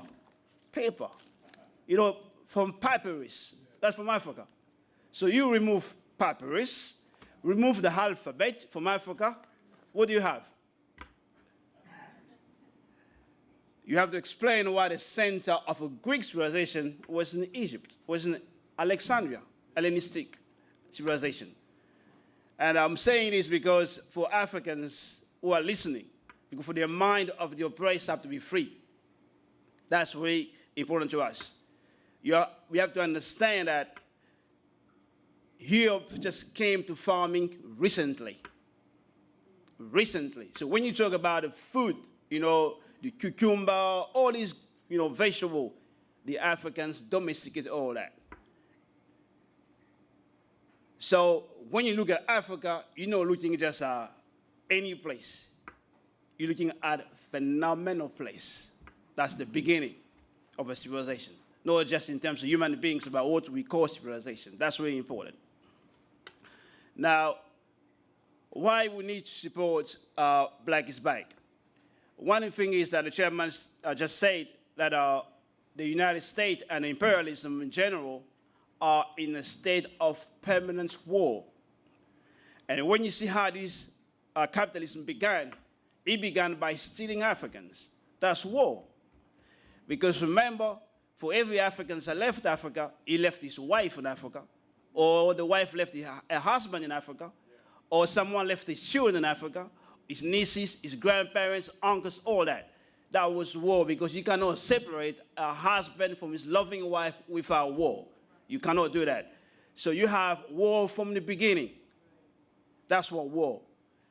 And slavery itself is a form of war. Colonialism is a form of war. It's an economy of war. So from the very beginning up to present day, you're dealing with an economy of war all the time. It's not just the manufacturing of weapons and stuff like that, but the entire edifice, the entire economy requires wars all the time. That's what the system we're dealing with is all about. Now, if you look at Africa today, what you will see, every day, at least 400 million Africans go hungry. Every day, at least. In the places like the Congo, you have at least 3/4 of the population don't have access to drinking water. But this is a place full of water, rivers, everything like that. You talk about malaria, for example, you have at least 1 million people dying from malaria every day. At least 1 million. And more than a half of those who are dying from malaria are children. That's war. That's war. When you have most of the people in Africa don't have access to food, don't have access to hospitals, just basic health care, don't have access to school, stuff like that, you're talking of war. So war is not just when, the armies are dropping bombs, stuff like that. When you die from hunger, and you're sick, and you know you will die because you don't have money to pay the doctors. And families, they know their loved ones are going to die because they know they can't afford to take the loved one to hospital. And that's what something you see throughout Africa. Wherever you go, from South Africa to North Africa, you see people suffering, catching hell in every serious way. That's what imperialism has imposed on us as a result, as a condition of having access to our resources. They don't just go and say, we're going to trade with you. There's no trade. They go and loot and kill, and impose all these conditions of existence to their people. And that's what you see every day. And we talk about the situation of wars as people understand it. You have heard about war in Sudan. You heard about war in the Congo. You heard about war in Angola. You heard about war in Algeria, war in Mozambique. And you can name all these places. Imperialism has involved for sometimes now in Africa in wars to reverse the gains made through the struggles for independence. You all know the greatest struggles of the 60s. And the response of the United States was what? Is to impose wars in all the spaces where they saw the emergence of a powerful national liberation movement. When they were not able to control those national movements, they imposed war on the people. And one example is the Congo itself. You all remember the great Patrice Lumumba? Yeah. What was the results? What was the response to the United States? It was murder of Patrice Lumumba, murder of all the leaders around Patrice Lumumba, but also the imposition of war on the Congo. And we have a situation where at least 1 million people were killed just in the process to impose what they call peace, where we are not able to fight back anymore. Yeah. 1 million people. And they film it. There are footages now on the internet where you can see what they say mop out. They will go on houses after houses, and the children, they'll be hidden in the house, they'll throw grenades, and anyone who try to run away, then shoot them, They did that for days in the Congo, in the heartlands of Patrice Lumumba, because they said anyone who's from the age of 70 years old is Lumumba's, so you should go deal with them. So they killed and they killed and killed. That's how it was. When the peace movements here talks about war, they're not talking about the war that's taking place in Africa, generally speaking. I never seen a sustained anti-war movement in Europe, in England where I am, to stop the war taking place against Africa. I never seen that. I never heard of any massive mobilization against war, against wars taking place in the Congo. I never seen that. I never seen anything like that. But you have a situation where at least 5 million people are dead. And every day in the Congo, at least 2,000 people die as a result of the imposition of war. Because you're going to see the war that has been imposed in the Congo has been imposed on the condition of genocide. I'm not just talking about the war where you get the guns, all that. But the people who are suffering from war have no access to health care whatsoever. So when they run away from the war, where do they go? They go in the bushes, but when you go in the bushes, you don't have access to basic food, like basic clean water, stuff like that. And the people die as a result of running away from war. People die as a result of being put in the concentration camps. Because in any given time, when you go to places like Congo and Sudan, you have millions and millions of Africans in what they call refugee camps or internally displaced camps, which are nothing but concentration camps. You remember the cholera that's killing Africans in Haiti? Yeah. That's how it works, because you cannot live in a concentration camps. There are no sanitation, there are nothing, no clean water, no healthcare, nothing. So people are concentrated, just part like animals, because that's a way also of killing people without saying that there is war, because you just run away from war. Now you're safe, you are in the refugee camps.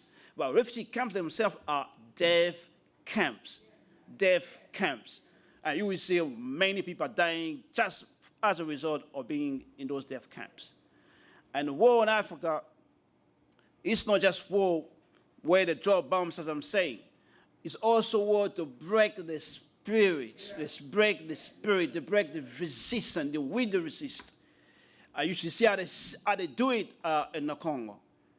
You have rape, collective rape, where they gather the community. You go and watch, surrounded by soldiers.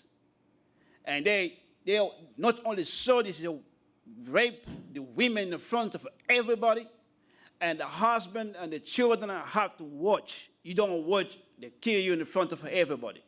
Then they will get the young to rape the older women. And you know something about African culture?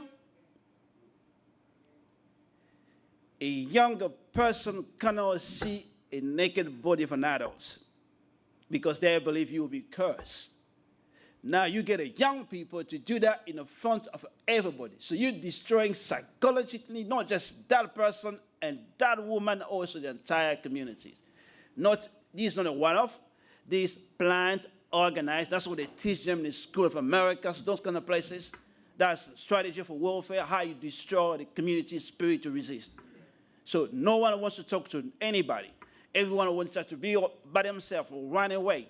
You know, men just leave the families, they go somewhere else because they can't deal with what they just witnessed. And this has been going on for years and years and years. That's what's going on right now as we're talking in the Congo. You get our children, you give them guns. They are what, 11, they are 10, they are 12. As a condition to give them those guns, they have to kill. We've got friends. We go to the armies. They tell us what they did. They explain that you have to kill 50 when we go to those places. You kill 100, and they have to justify those killings. So you remember King Leopold II, when they built their army, that for every bullet you use, you must justify the use of that bullet. So the soldiers will bring back hands, penises, stuff like that to justify. That's what they did. It has no change, the same thing. Those young men have to justify what they're doing. So you have the break up of social fabrics as we're talking right now, because this will make it difficult for people to come together and organize and fight back. That's what basically it's happening now. And that war you see, and then when you watch the TV and we are told what? We are told is tribal wars, is ethnic wars. There are no ethnic wars like that in Africa. All the wars in Africa are imperialist wars, all of them imperialist wars, because they are wars to bring the loots, to bring the gold, to bring the content. Like everybody was using a mobile phone, everybody was using a cell phone, everybody was using Nintendos, you name it. All these things have loots, raw material coming from Africa, in particular coming from the Congo where the war is has been taking place, because you cannot have those stuff without a coltan that is the best material to control the heat in the computers, on your cell phone. That's the best material to build those capacitors that control, the heat, and that's how they having access to those materials in Africa. Not paid for. Nothing has changed. African labor, not paid for. African resources, not paid for. You can go in the Congo and you will not find an evidence of the resources that are coming from those raw materials, because the way they have organized the looting there, they have all these armies that are backed by neocon governments in the region and themselves backed by the United States. They loot the place and all the materials being sold to intermediate enterprises, so it makes it difficult to track back where the stuff is coming from, because if you go to cell phone companies here, they will say they bought the stuff legally. But they have in-between companies that are set up, and those in-between companies, they're the one who go straight to the rebel areas and buy the stuff and then export it. So the national government doesn't have any record or stuff like that, or even ability to control anything, because that's the strategy of imperialism. Just keep the war going on, and the war allows imperialism to have access to all these resources and bring them out. And this way, then you can say, you can justify it's a tribal war, it's ethnic war, because the only thing now you can see, you can give as a rationale to the world who's watching to say it's the people, the Tutsi versus this, or this tribe that against this tribe this. But there's nothing like that. What you see is imperialist war, manifesting itself in terms of neocolonial war. You have the African bourgeoisie who have accepted the mission of imperialism. The mission of imperialism, which you know, is to loot Africa, to kill Africans, get our labor for free, get our resources for free, and the African petty bourgeoisie has accepted that. They see this as the only way for them to achieve their own personal ambitions, which is to be just like white rulers or white people in general. So they have accepted that. But we are the African internationalists. We are just coming the opposite direction. Our mission is to free Africa, is to unite Africa. And we believe in a very serious way that all our problems have to be solved as one people. And a part of our efforts to build this anti-war movement is to win Africa to the African consciousness. By that we mean that we cannot have an anti-war movement just for Haiti, for example. Or we cannot have an anti-war movement just for Congo. Or we can have a national application of that, but it has first to be a unified anti-war movement to end all wars against Africa and the black people everywhere. That's the starting point. That's where we are.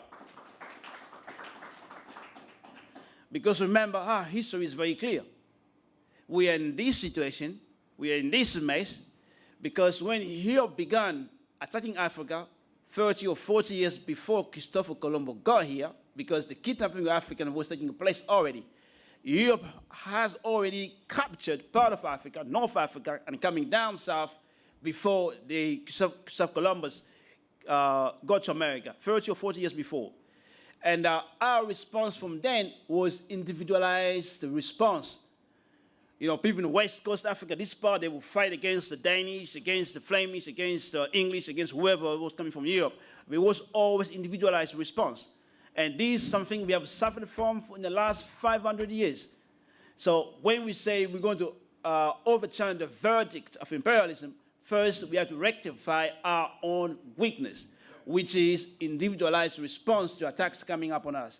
So we have to have a unified response to everything we do. And then we can have a nationalized, a localized response as a part of a unified approach. And this is feasible and it's easy even in time of electronics. Garvey tried to do it. You know what Garvey achieved? Yeah. So now we can do even better than Garvey tried to do, because we have the lessons of Garvey and we have the technology in our favor. You know, so unified approach is really, really fundamental that we put this on the ground. And what we want to do is we have some clear proposals. We see this mobilization as part of the offensive of the oppressed to retake control of our lives. You watch the TV, the mobilization in Egypt. This part of mobilization you saw in Egypt too, because we are doing it in a different condition, because the Africans are here all over the place in Americas and Africa as a fragmented, dispersed nation. So our response will have its own particularity, which is that, you know, we find ourselves in this room. So we want to do, we want to use these events to mobilize further, mobilization basically, to build the movements against the war. So I would like to put the first resolution to this, you know, assembly, that you support the resolution that the LD this year be used as another platform for the Black is Back, basically to mobilize further, to build an anti-war movement against Africa and African people around the world. That will be the first one.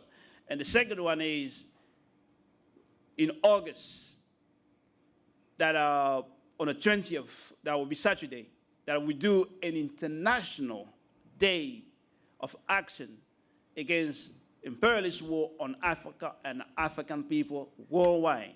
And that will give opportunity to all Africans around the world to come together, because one condition for our victory is to unify the consciousness of the Africans.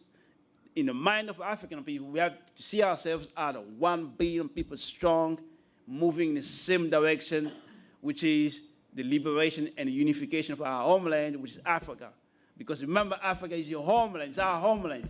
That's a right you cannot give away, and you're never giving away anyway, because there is no one who can say anything like that. So that's the two proposals I would like to put on the floor here for us to take further.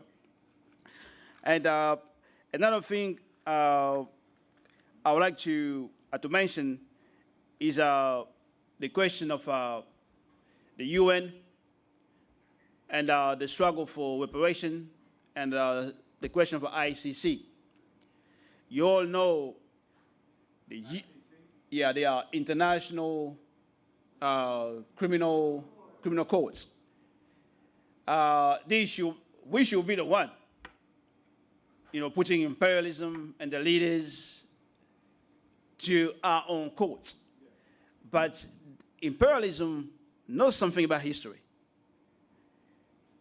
They anticipate that the world, the Africans, if Africans have to achieve justice, social justice, we will have to put imperialism in our own courts.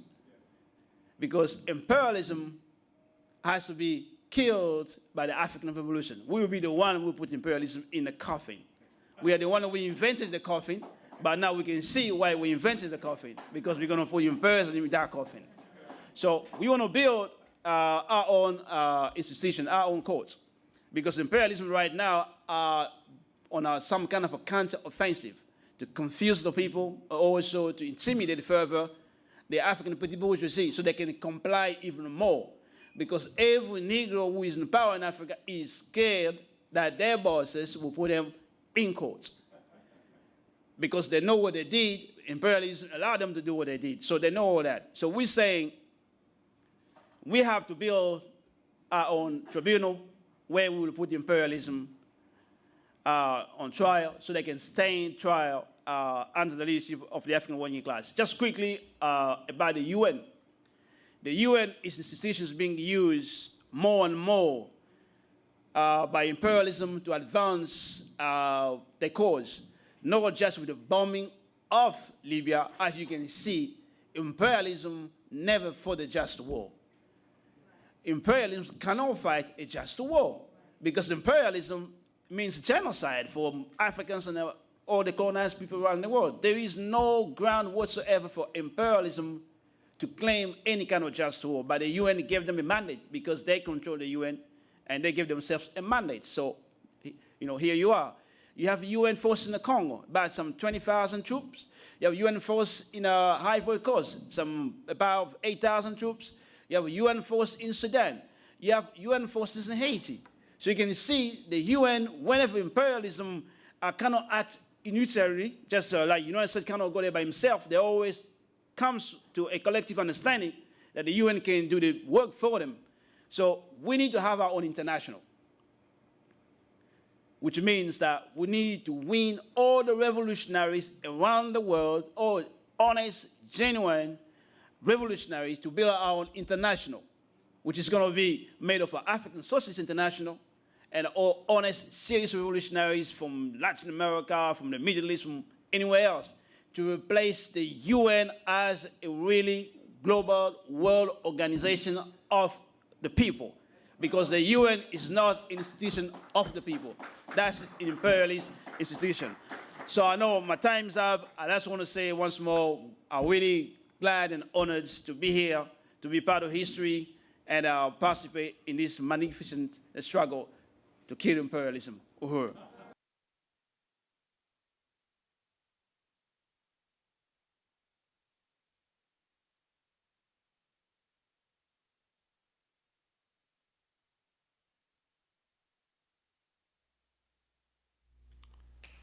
Uhuru. Let's give a round of applause for Secretary General Luisi Kinshasa. One and only.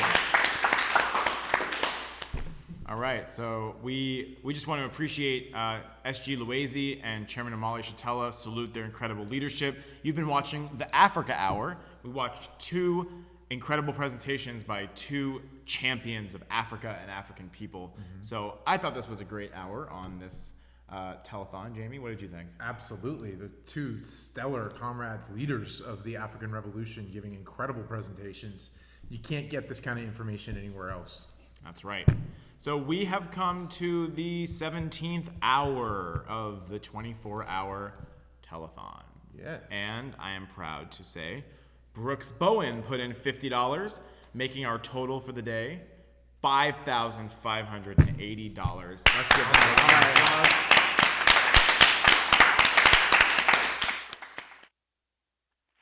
So, to raise the last 420, I'm going to turn it over to St. Louis, and shout out to our comrades in St. Louis. You're about to see some amazing